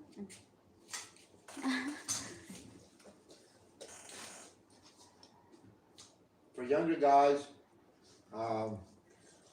Finn Snow is another good one to watch for adventure and traveling. They're not doing as much now, but they were. But they broke their fin, no? My favorite's always been Kyle.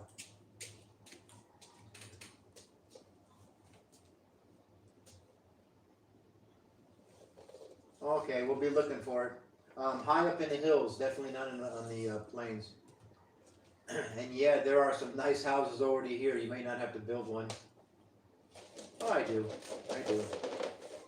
Remember, I was, my ex-wife of 17 years was a Filipina.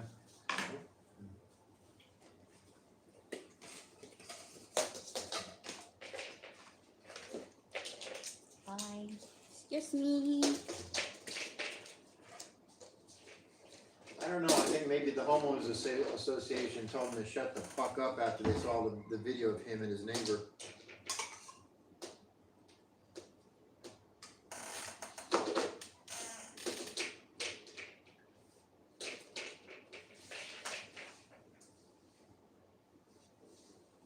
No, Yeah, you got Kyle to comment to you? Damn, you are a master troll, so that's understandable.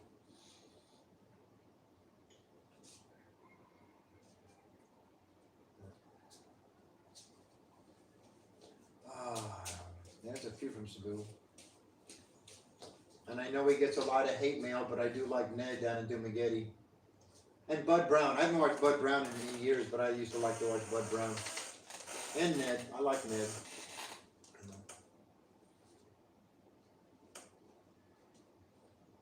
The hell? What the hell could you have said to Kyle to get him to block you? How the hell could you have trolled Kyle Jennerman and get him angry enough to write out a comment and block you? And I would think that if you look at Kyle's block list, it's going to be Mrs. Heminger, and that would be it. Oh shit!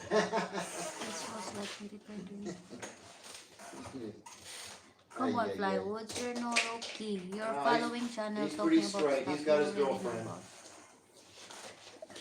I don't know. I mean, his girlfriend was with him for quite a while. In the last couple of videos, he's been running around with a couple little hot Filipinas.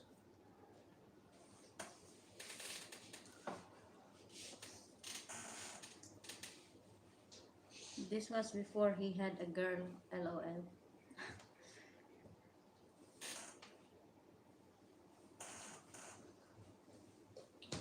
Oh yeah, back in 2013. I don't know everything I learned about the Philippines. A lot of it I got off of YouTube channels. I know you were, Hemi. I can't go back into the history of it, but when you were, even back in the days when you were Peter V's biggest I don't want to say the word. Let's say when you were back as one of his biggest supporters, you and I had a few rounds. And who was that other guy back then at the time? God damn it! I think he lived in Florida. Always bragged about how had and he always referred to Filipinas as was it monkeys, little brown monkeys. So yeah, I've seen you around for a long time. Yeah, I don't think he'll never see the PH or the Philippines. He'll never have a reason to come back again. Oh, is that the one he was focusing on before he came to the Philippines? Yeah.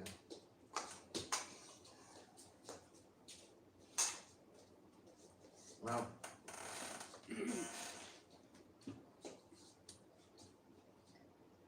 I don't know where he is. I haven't seen one of his videos. I think I watched a couple right after he got back to the St. Louis, and I think he went down south. Yeah, I'm sure he's blacklisted, but I think didn't he do the embassy route to get out of the Philippines? Oh God, he's driving. Holy shit. He's still got that Azusa report up. Oh my God. The embassy route. I think so too. He just plead hardship. I think he got out of his overstay fees and other shit. Us preaching now. Oh God, he was preaching before. Hilarious. Someday I'll tell you. I remember some of his old videos before he came to the Philippines. What a man. What a guy. What a guy. You know, he was a legend in his day, but I think the little fella from Van Tyen picked up the mantle and the torch and has carried it on with a great deal of success in his own way. Yeah, he was.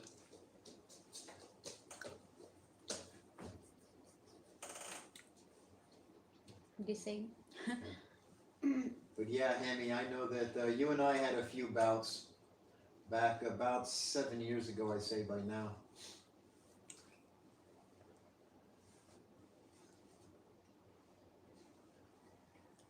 Well, Hemi never really had a one-on-one attacks with people. It was like Hemi versus the Philippines. But the little idiot, when he's getting worn out on one, he goes after the other, or sometimes he's going after two or three at the same time. So he's got a lot of variety in his bag of hate, unlike PV, where it was just the Philippines. I hate the food, I hate the people, I hate the culture, I hate the women, I hate the teachers, I hate the fathers. I hate.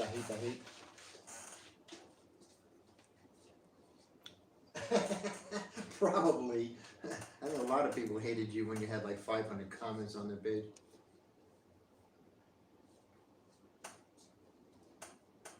Yeah. A lot of vloggers come and go and just decide, yeah, enough of this bullshit. Mm-hmm.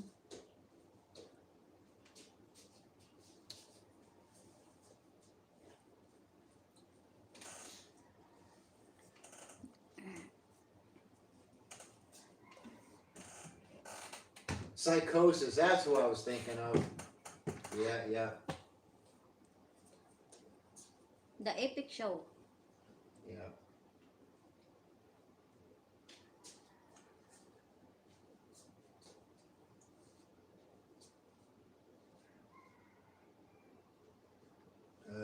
Psychosis, Jesus Christ.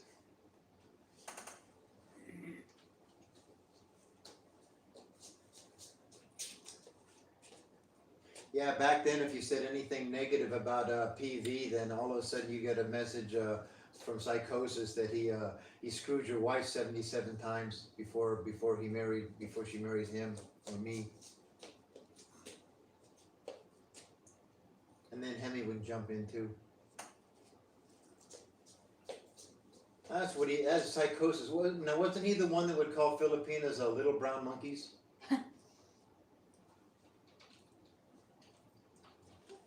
Chimpanzee. Oh yeah. Chimpanzee? No, little brown monkeys, I believe. No, I don't think so. It was a long time ago. I thought it was Psychosis. The numbers guy? Shit. That's been so long.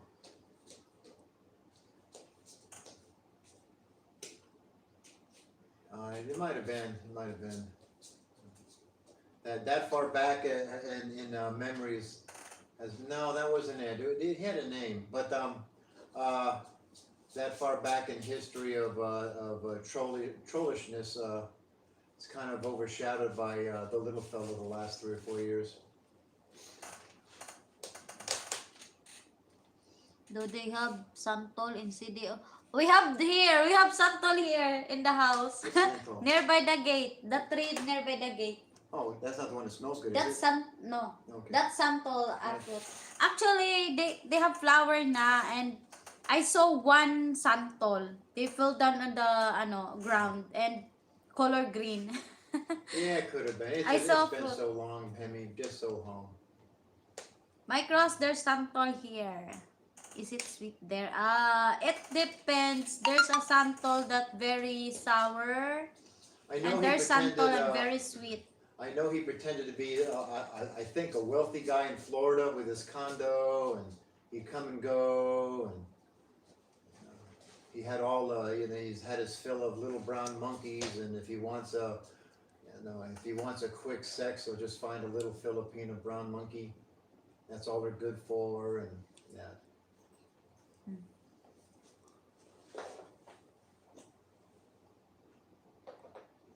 I do. Because at the time I was married to a Filipina, and he would keep referring to her and all Filipinos as little brown monkeys, and then go on about how he wore her out before I met her.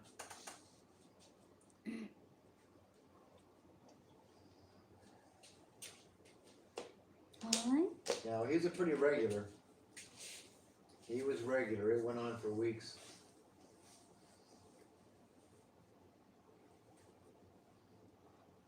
Who are you talking about? Well, if anything, he's just been replaced by a dozen others. We had fun. I don't think you were there a couple days ago, Hemi, on Ruby's live stream. We had fun watching her thumbs down go like 3, 2, 4, 5, 6, 5, 6, 7, 8, 9. You all know, the way to like 23. yeah. You know him, Mike Ross? You know that one guy? Yeah. Come on. No. I think maybe I'm wrong. You got to give PV the credit for creating this this little the genre, this little expat community genre.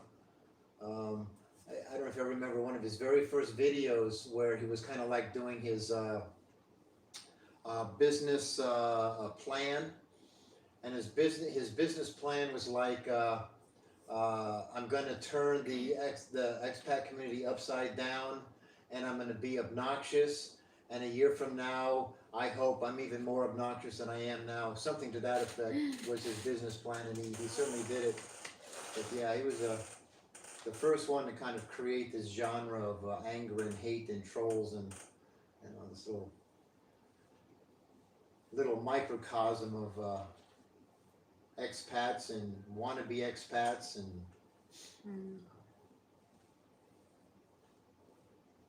yeah, it was one of his very first videos. It was like, and it was this is my plan, my 1-year plan for my channel, and it was to turn there was a word. It wasn't rambunctious and it wasn't obnoxious, but it was a word he termed to like totally screw up the expat community.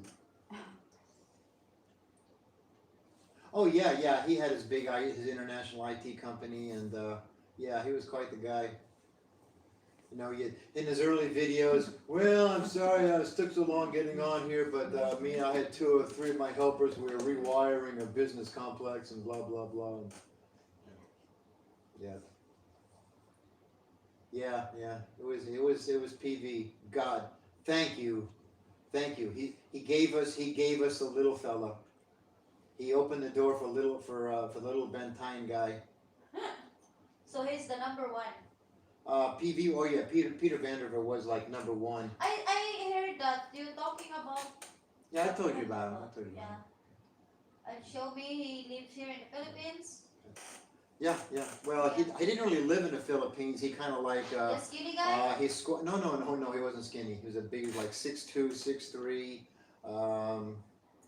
He was good for rent and run.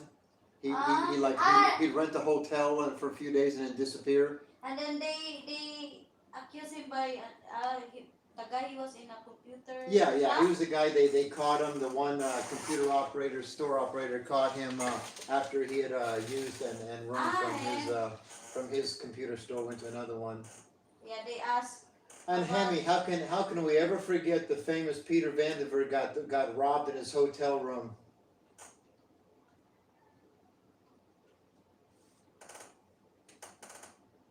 Oh yeah, yeah. He's still in our life for that same reason. He's comedic relief. You know, comic strips are long gone. Funny sitcoms are long gone. We're not hearing any. And so all we got left is Prunk. Everyone's laughing at him, not with him. Strawberry Hotel, was that the name of it? Oh shit. Yeah, his story, for those of you who don't know, the Peter Vanderzenberg story, is he came out one day that he had gotten robbed the night before in his hotel room. And the story is some guy, he left the door unlocked, some guy came in, took his pants, went out with his pants, went into his wallet, stole his money, and then came back into the room and put his pants back in. A kid, that's right, it was like a 12-year-old kid he wanted to blame. And it turned out it wasn't a 12-year-old kid, it was like a 35-year-old ladyboy that probably did not sneak into his room. And I'm not sure if that was one of the disappeared, you know, he'd run for a few nights and leave. Ah, that was funny. Yeah, he stuck to it was like a 12-year-old kid story until the story came out in the local newspaper. And they caught the guy, it was like a 35-year-old ladyboy. And I think, now maybe Hemi, if you remember history, isn't one of Peter's the Facebook channels he didn't really use, and he only had one friend, and I think it was supposedly the ladyboy that robbed him.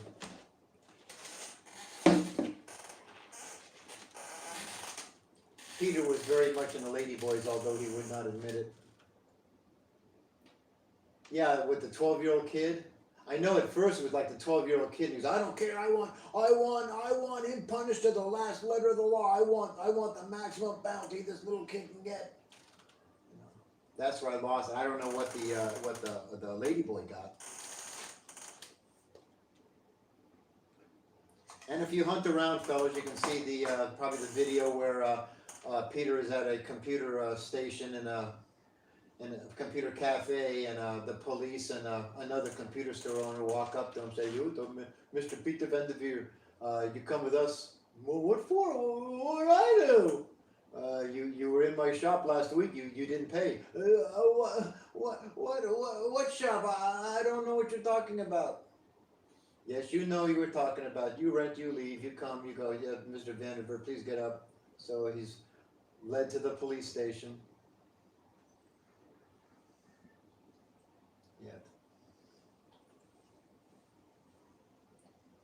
Yeah, the interview with Montelli, that's a good one.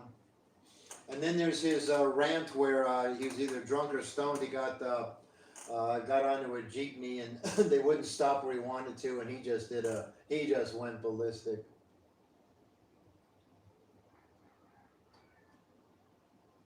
I don't know what he was.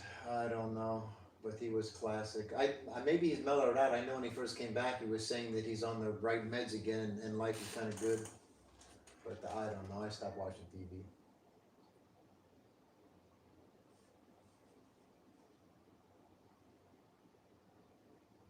That's pretty good. I think my Philippine interest DQ still has it up.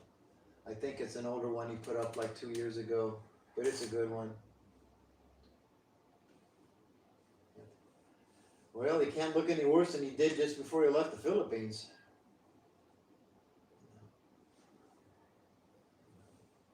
He looks like a skinny berry then.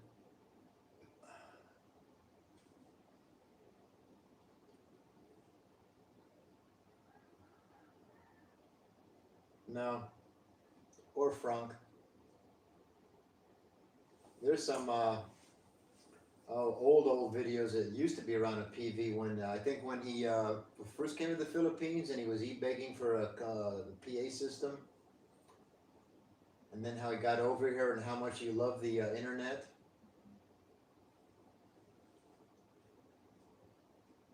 Oh yeah. And how he used to trash Philippine fathers that didn't support their kids.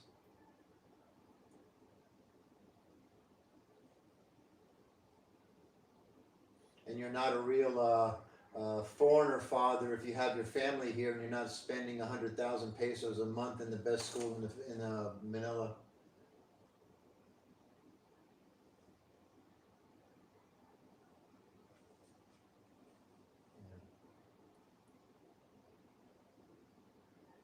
No, whether it's PV or FB, you can't reason with crazy.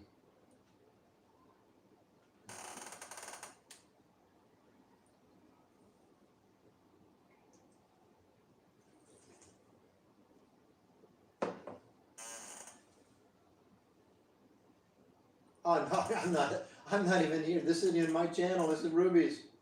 She just kind of like leaves me on channel. But no. All I am is I'm kind of like a receptacle of what I've watched of these clowns, and I will admit I've watched little Frankie with a little more than a passing interest, just to see the shit he's gonna say the next day. I think it started way back when him and well before he even came, but when he and Dave P were having it out, you'd watch. Dave P just, kind of, I guess maybe kind of like me, just nonchalant. Okay, well, here's the way it is, little guy. You need to know this, you need to know that. And the next day, there'd be the little idiot just going nuts over what he heard Dave say the night before and twisted, convoluted so out of what was really said. It was funny. It was funny. But, a lot of my watching was before I came back to the Philippines to live, and a lot of it was living here. And the things I have, actually the same thing I have against Prague that I had against PV is they had to been the worst ambassadors for expats for other people to see. That they were worst examples of what most 99.9% of the expats are here in the Philippines. We're not angry, we're not broke, we're not stealing from the locals. Most are just living their lives quietly over here in the Philippines, whether with a Filipino or looking for one. It's just the men you see, the foreigners you see in the malls or walking down the street are nothing like PV or Frank. They're living their own lives. They're happy with their Filipinas, and they're not out to cause problems or well, I'm happy with my Filipina, and you'll never have anyone like mine. It's bullshit. And it just and I saw that quite a bit on Frank's channel that these people come in. Well, I just tuned in you. I've never seen you before, and it sure is unfair the way these people are picking on you. So, and in reality, maybe a month ago I wouldn't even have come on Ruby's channel. Somehow I just it started out with a hi, I'd wave as I walked by, and now here I am while she's over there. Are you awake? Yeah. Oh, she's awake. I'm just listening. She's listening. She's being attacked and feeding the little boy. But yeah, a month ago I probably wouldn't even have done more than hi. I'd just stick my face in the camera, say hi, and walk away. But then I saw a lot of people started asking Ruby questions either about us or about the Philippines or about foreigners. But,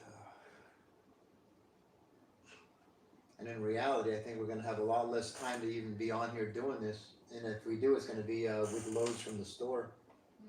Because I should be getting off my ass right now and be up at the store starting to work and clean and make ready to build, get material in.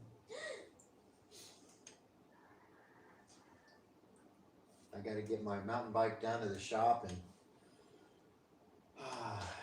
get the brakes bled and new pads and new chain.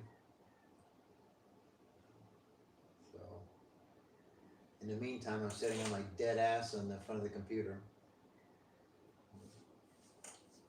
So what's happening out there? Oh yeah.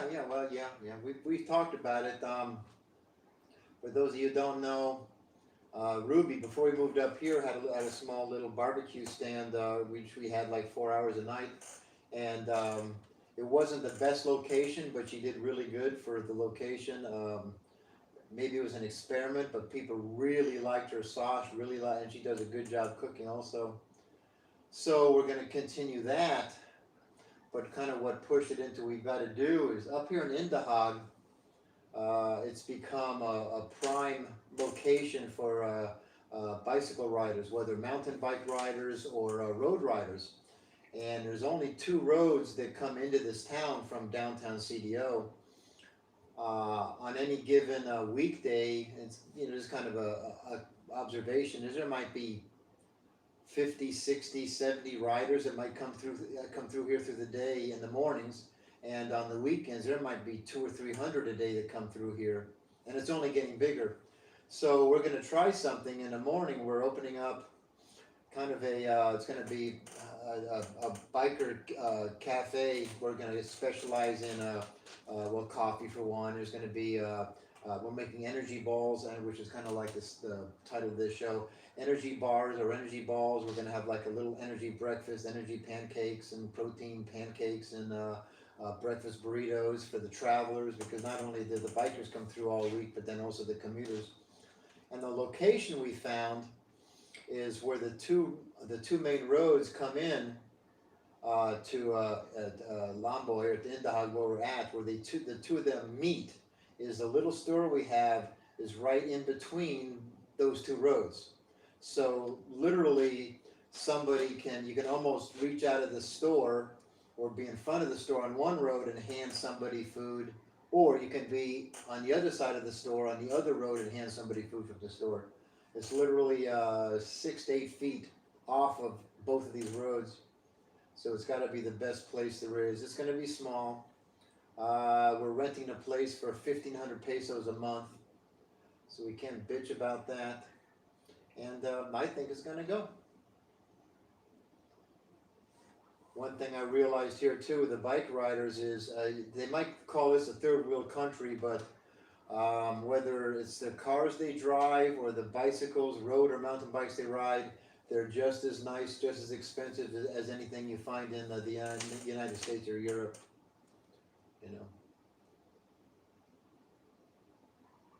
I say probably the average amount of money the riders spend on their bikes up here is about, like the U.S., maybe $1,500, $2,000. But you can easily find a $2,000, $3,000, $4,000 frame if you look. Now we're gonna, yeah, I think so. We'll find out. We'll find out.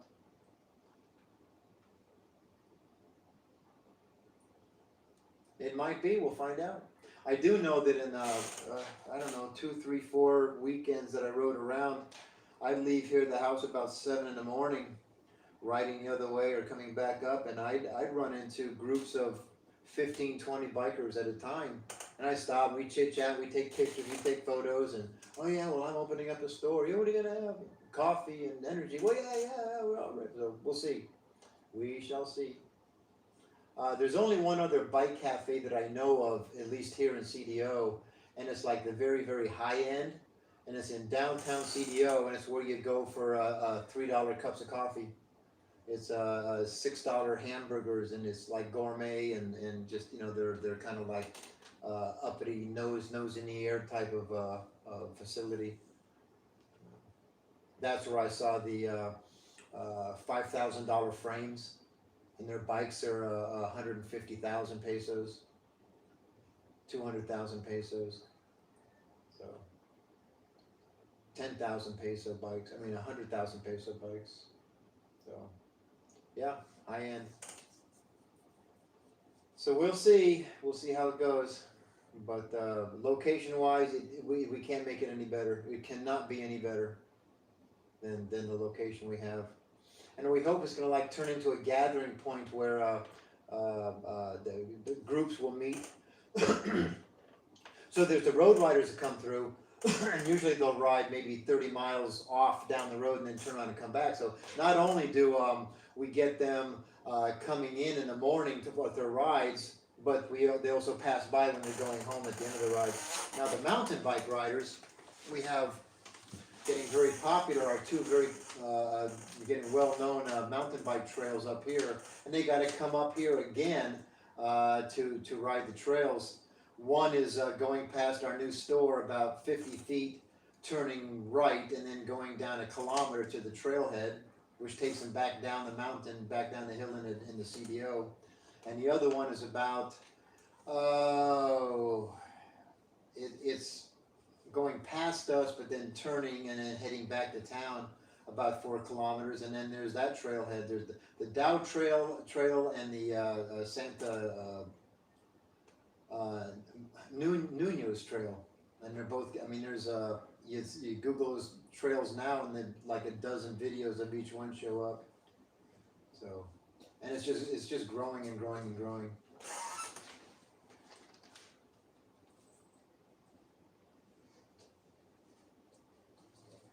Yeah. Well, that's what we hope to do. But then again, like this, we have them coming through here by the hundreds and hundreds and hundreds every week of riders.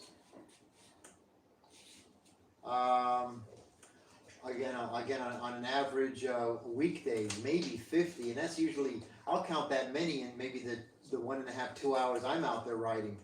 On the weekends, I can leave my house, go down the hill, turn around, heading towards EDO, coming back up the hill, and oh God, no exaggeration, 100.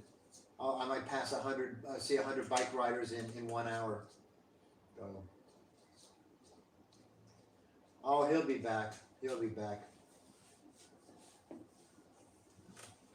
As he liked to put it, if he when he threatened to disappear, is you'll all be jonesing if I go. You'll all be jonesing, so he'll be back. He's jonesing somewhere.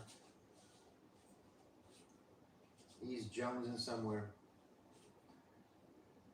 Yeah. A lot of road bikes, and again, $3,000, $4,000, $5,000 road bikes. They take their shit seriously here.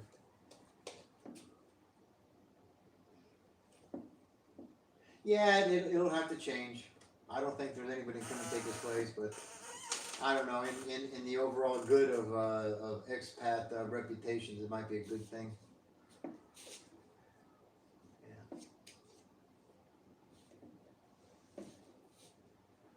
Yeah, mine too. He's been for years. And actually, there are times where I would get so pissed at him for his lies. I mean, you want to reach through the camera and grab that little neck of his and twist it about 4 times around.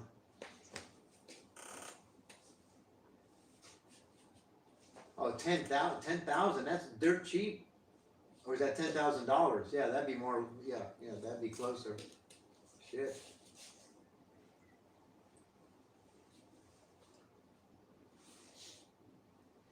Yep, but it's just as big here, and I gotta wonder where do they get their money from? There's a hell of a lot of bike riders with nice bikes. Yeah, when he starts his upload or live stream, that's when you know he's lying. Yeah, you're right. Yeah. I was down in just one of the local shops the other day, and it was a nice mountain bike frame. It was a Trek or something, and it was 295,000 just for the frame. Yeah, she does. Yeah. Ruby, baby, who taught you to drink coffee? Huh? Who taught you to drink coffee? Drink what? Drink. Did you drink coffee before we met? Yes, I'm always drinking coffee. I didn't teach her. I did teach her to cuss and swear. No, when I was in Leyte, coffee, sometimes out of creamer, so plain coffee with the rice on it. With rice? Yeah, What? yeah, rice on it. Rice on the coffee? Yeah. Oh shit. That's worse than Coke in your beer. Good. Am I the one who taught you how to cuss and swear? Huh? Did I teach you how to swear, how to cuss and swear? What's Say that? bad words? Say bad words? Say bad words? Yeah. No. I learned it here. American words from me, right? Yeah. Yeah. She learned how to cuss and swear from me. What the fuck? Hey, you see? And then what else? Like, shit. What the fuck? What? Well, she worked in a cafe in Manila, so that might be part of it. Did you drink coffee when you were in Leyte? Oh, okay. Well, I'm a coffee lover. she's a coffee lover, a coffee aficionado. Addicted in coffee. What's your favorite brand of coffee? Huh? What's your favorite brand of coffee? The Folgers. Folgers. Okay, I brought it over. I in the Bally buying box. I put in like 6 cans of Folgers. Folgers. She likes the blend, the ground. So goddamn expensive here in the Philippines for ground coffee. Jesus Christ. I'm gonna be crying when I run out of my last can. I mean, there should be a law against the price of coffee, even if it's Mindanao or Philippine grown beans. They just rape you on the prices. If you can save more, Hard to say. Well, I run into a lot of situations. Even I went to a bike shop. A guy that I met went down to him, and what does he want to offer me? Ground coffee, fresh brewed coffee. So I think if a lot of them, they don't drink it regular like we do. I think it's more of a special occasion, or when you have company over that you want to impress, they bring out the coffee. But it sells off the shelves. The instant sells off the shelves pretty regular. But I don't think it's anything like Western, U.S. Western demand or culture.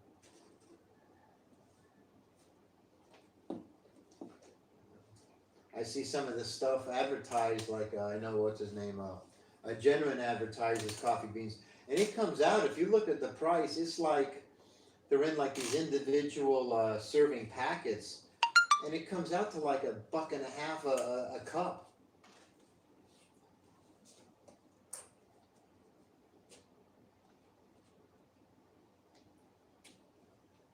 Yeah, you get into some of the bigger towns. There is what's that? Well, there's Starbucks. There's what's the other one?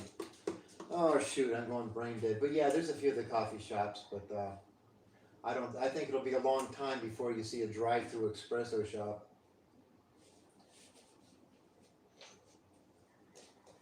Yeah. But also, Mike, it's the sitting around the coffee shop. I would say, at least what I've seen is most of the time it's expats. Even if it's a Dunkin' Donuts.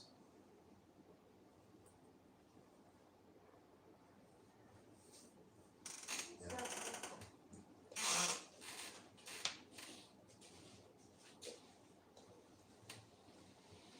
Oh, I think there's one coffee shop here by SM Uptown, and when I rode by, I think it's almost U.S. prices. Just a regular cup of coffee is about $1.25, $1.50. Just for a home, just regular coffee. I hate that stuff, yeah.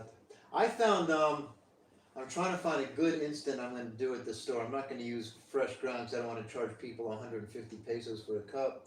But the Nestle's or whatever, they have that classic blend of instant. But then they have one, it's called a dark.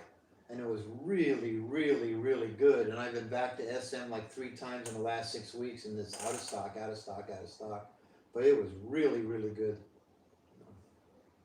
3-in-1 is almost like, did you want a little bit of coffee with your sugar and cream?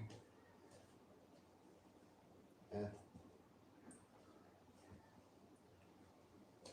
I don't know. She hates downtown CEO as much as I do.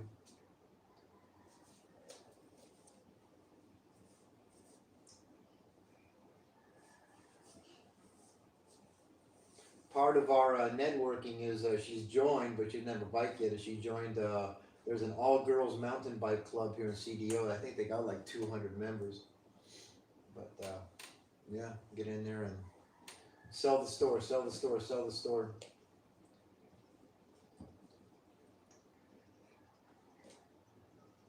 Oh yeah, there's a couple of Starbucks around. I think. Don't hold me to it. I think there's a couple in the bigger malls like Kinkakai and SM downtown.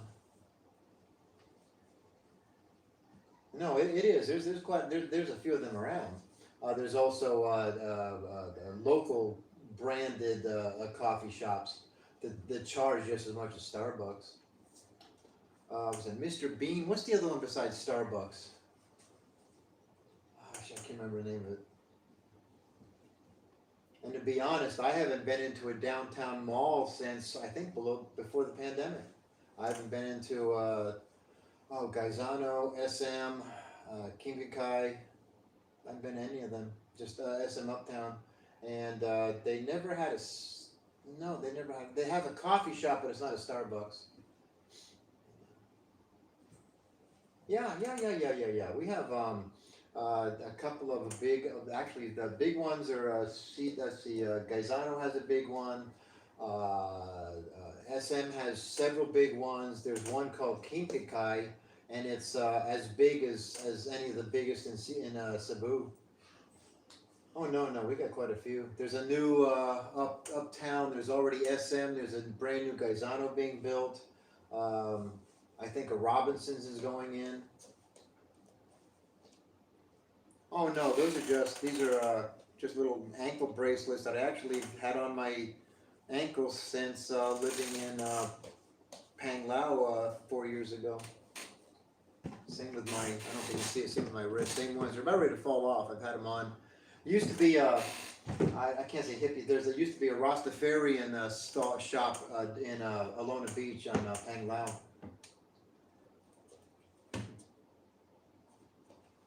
I've been screaming for help for a long time. No one's come to my rescue. Yeah, she's I don't think she's your typical Filipina. She doesn't see it that way, but I don't think she's your typical. That's why we get along so good. Is our personalities are pretty similar. All right, baby. Hi. Talk to your friends. I'm nosebleed. No, get up here, nosebleed. I'm on this. I'm on OD. I don't know D. Yeah. Usually about 1 or 2 o'clock is our nap time. So, yeah, she does. Sometimes it's too big and sometimes it's too fragile. But that she does.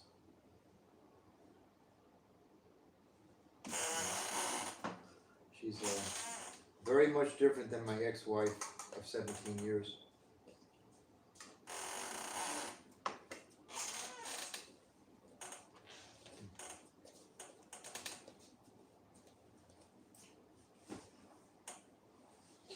But I think in the near future, much of her live streams like this are going to have to be at the store. Yeah, I have to. I'm 80 years old.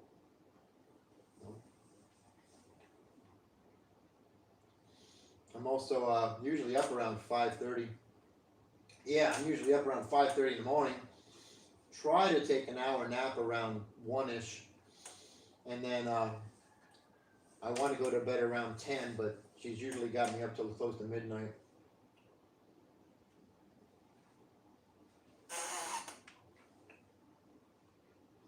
Was it like that the first year with her? Here with her? No, I'm not 80. That's what the little fella called me. In the 4 or 5 attack videos that he was doing in a row with going after me and the TikTok lady, he knows I'm a year older than him, but he's called me Grandpa Coot.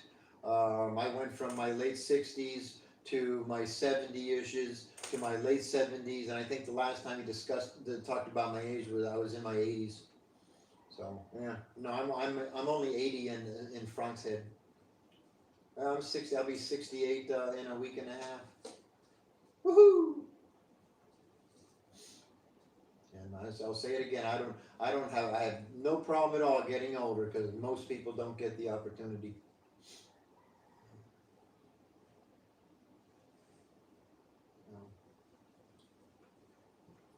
I don't know how I've made it this far. I'm blessed in the fact that I'm on no medications. My blood pressure's good. My physical condition is good, I guess I can say. And I do my bike rides, 20-mile, 30-mile bike rides every day. I tough it out here in the U.S., in the Philippines. I've had some health issues here, and I don't know. I haven't had anything serious, so I can't say, well, gee, if I have a heart attack, would I go back to the U.S.? If I went back, yeah, I'd have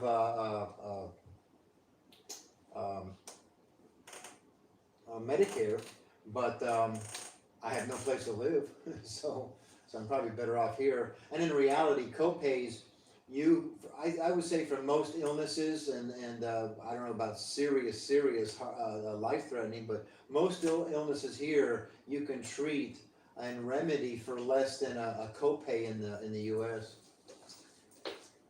Yeah, it does depend on what it would be.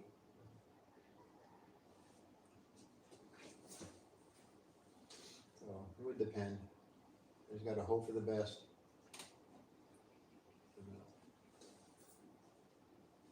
I tough it out. I mean, here in CDO, that's another good thing is there's good hospitals, so it's not like living out in a barangay in the middle of nowhere where the best they can do is 6 hours later get you to a quack doctor in the next barangay. Well, yeah, when I originally came here, I did have 1 foot here, 1 foot in the U.S. The original plan was 6 months here, 6 months in the U.S., but things change, life changes, and even if my personal situation didn't change, we're in a situation now where you leave the Philippines, you can't come back.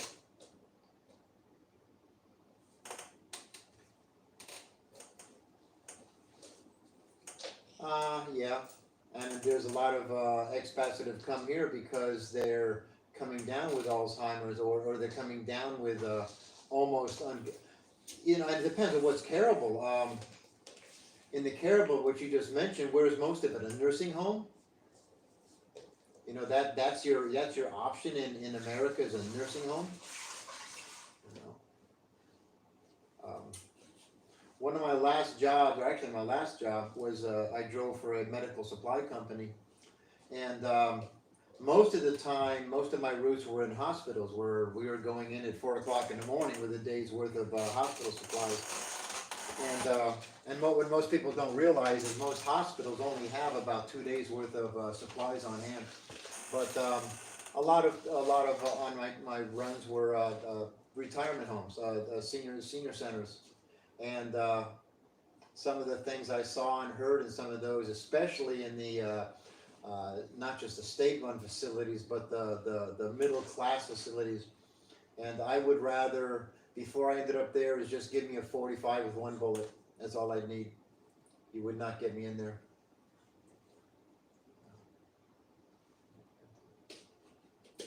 Well, that can happen, and you can even find the right Filipino that will do it. Whether it's they're taking money out for you, yeah. I'd rather trust a Filipino here taking care of me than signing over everything I own to a retirement home, a senior home.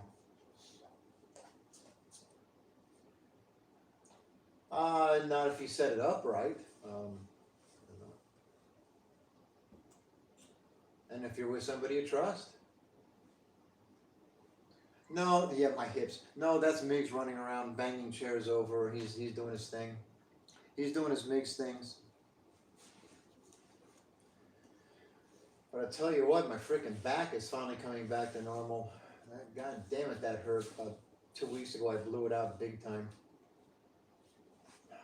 The first week or so, I could almost Ruby almost every morning would have to help me get out of bed, but I'm almost back to normal. Yeah, he's over here with his pillows in the chair and doing his usual stuff.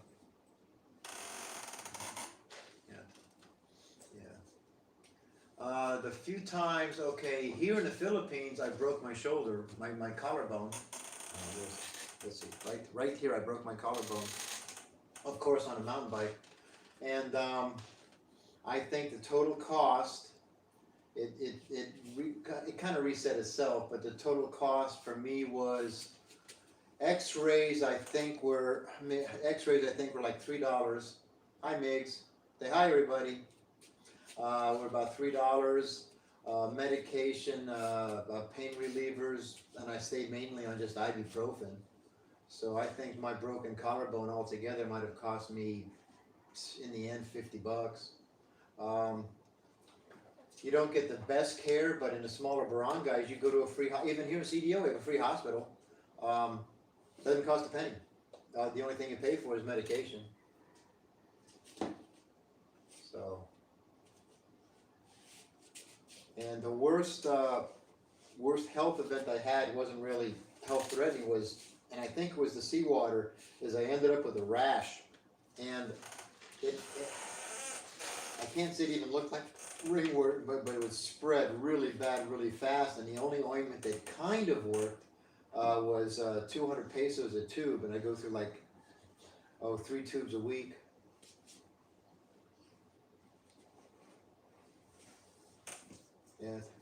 Yeah, I snapped mine. I broke the collarbone in half. Yeah, it hurt.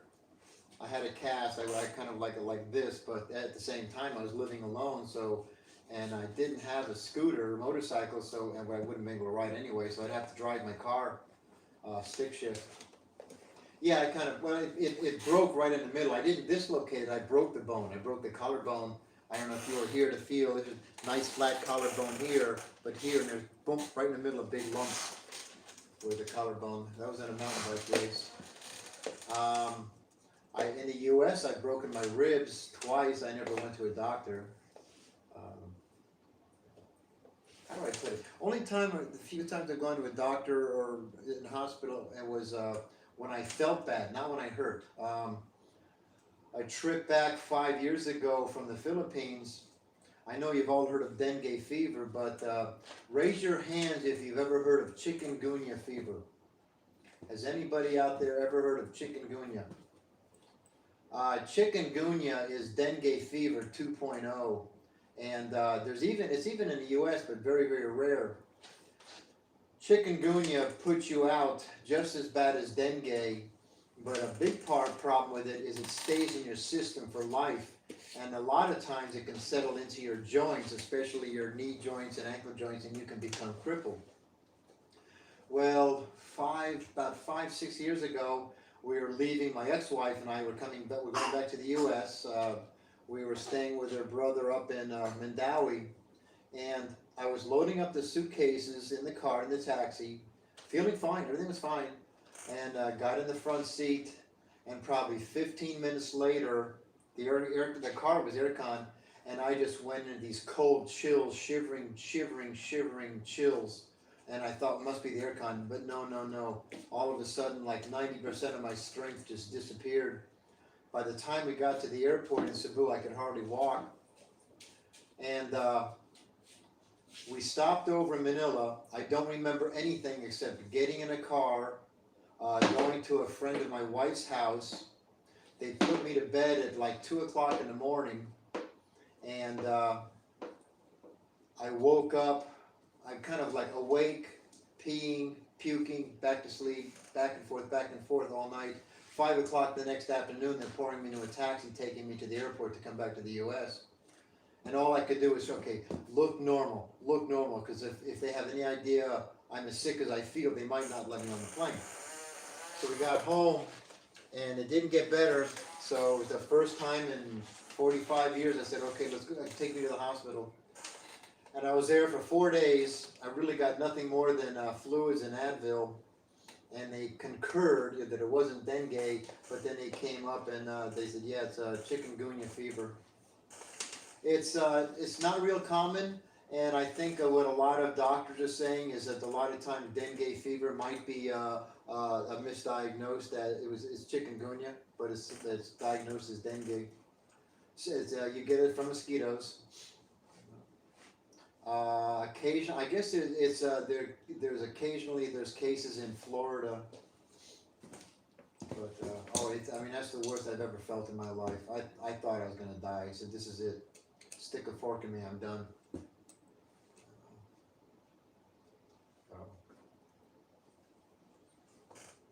And there used to be Phil Healthier, which even for Filipinos sucks. It doesn't cover much, and it's like health insurance. So in the U.S., it covers less and less every year and costs more. And I don't think foreigners can go on it even if they're married anymore. Chikungunya.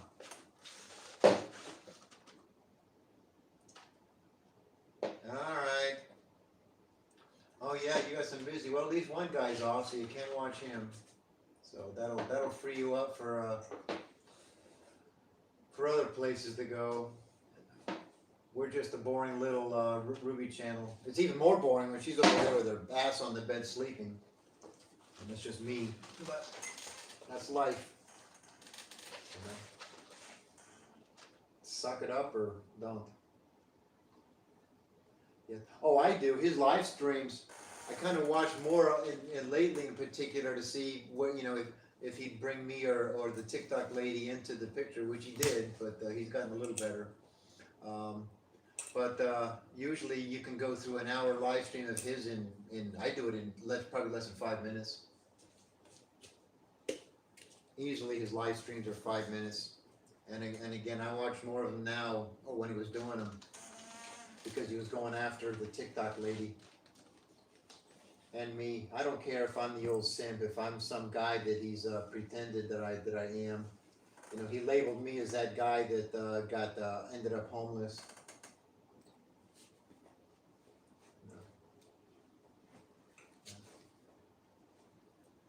Too bad he deletes them. They're kind of fun to go over again. I rewatched about the only one he still got up about me and Ruby. And I said, what the hell, I'll do another video about him. It was fun. So it kind of prompted me to do another one.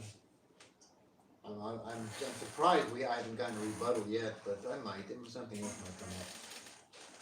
But I told him that any time him or his trolls go on public media and lie about me or Ruby, then I'm going to be back. And he did. He didn't do a show about us, but he kind of brought up the TikTok lady again and gave me a suggestion that I should get rid of her and be with a woman that'll be there to hold my hand when I'm dying. So it was time for another Frank video, and that's the one I did the other night about his lies. No, he had probably more supporters before he ever came to the Philippines.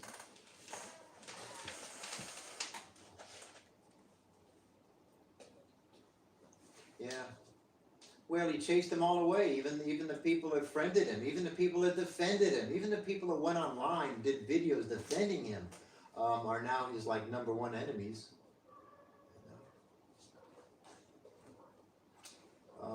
Gary, what the Philippines interest where Frank claims he didn't get his name from? Originally did that phone talk with him and stuck up for him. Well, come on, don't be so hard on Frank. And they were buddies until Gary did that one show. Come on, Frank, give the donations back. If you're not going to give them to Nika, give them back to a PT trucker or PA trucker. And that's when he became the little guy's enemy. Worthy of having his ass shown to Gary. Here, Gary, take this. But yeah, he shit on Sentai 7. He shit on Fazio. He shit on Warren. And Warren, you all know Warren was his biggest even financial donator. And then the little idiot caught him on one of Fazio's channels or giving Fazio some money, and then it was war. And then Fazio defended him, and it was war. So, he's still bullied. I never stopped. I never stopped. He was the instigator then for being bullied. He's the instigator now for being bullied. You know. I think the word the little guy likes to use is karma. I think karma is biting him in the ass every time he does a live stream. So, I do a real quick check here. I'm kind of curious. Like Hemi here, I like to keep track of numbers. Let me go. Let's see. Where'd he go? He is down to, let's see.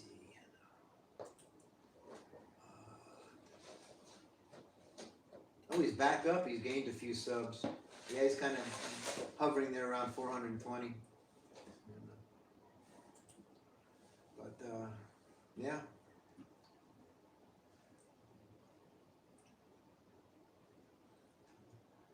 He didn't take as big a fall as PV. You know, when PV lost his 20,000+ channel, that hurt PV a lot. He never came close to getting it back.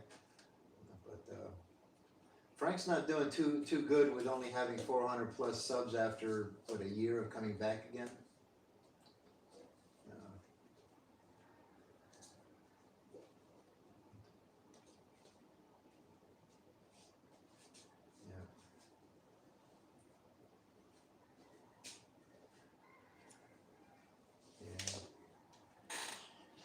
Yeah, mine too. Oh, you're out here, Mike? Okay. Mike says goodnight, baby. Are you there? Oh, she's out. She's gone. It's lights out for Ruby.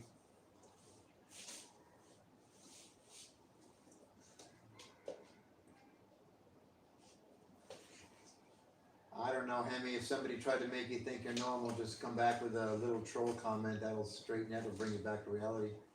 Yeah, well, I'm probably going to call it a night here. Ruby's kind of left me hanging here. So,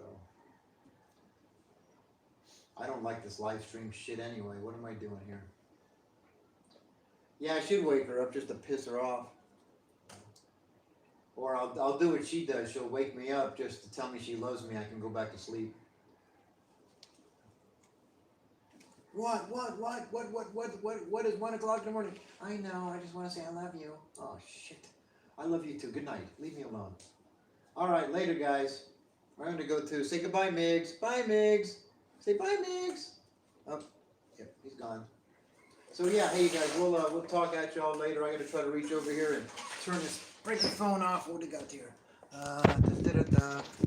Say goodbye, Migs. Hang on. Come on, phone's broken, friggin'. There's, no. Oh, good night. I think we're done. You think? Oh, we're done. We're off the air. Watch your phone. I'm just going to pull the charger. I think I turned off. Are you on now? Are you still on? I'm still on. Still on? Say goodnight. Say goodnight. Mike Ross and Mrs. Humming I fall asleep. I'm just laying down and I fall asleep. Okay. Bye, Mrs. Saminger and Mike Ross. Thank you so much. I'm happy that you and Defel would talk about so many things. You don't know what we talked about. No, I know you're talking We're all. talking about you. No, you're not talking about me. And how beautiful you are. And how sexy you are. Oh my God, just stop it. All right, bye-bye. Oh wait. Bye. I have morning glory. Jar. What? Morning glory. Between what's called this, you talk about I'm nosebleeds. I can't. It only you and Mrs. Saminger and Micros understand, but that's why I'm happy that you talk. Yeah, I know, Hemi. I know you're here. I'll just You say talk it to you. long. I'll just brag to you. It's so great to wake up to seeing that every morning. Bye-bye. Yeah. Oh my God. Bye-bye, Mrs. Saminger and Mike Ross. Bye-bye. Bye, guys! Thank you so much. See you next soon. Next time. See you next time. See you next time. Talk to you next time, guys. Now it's a shooting in FedEx? What the fuck is going on in the US? Huh?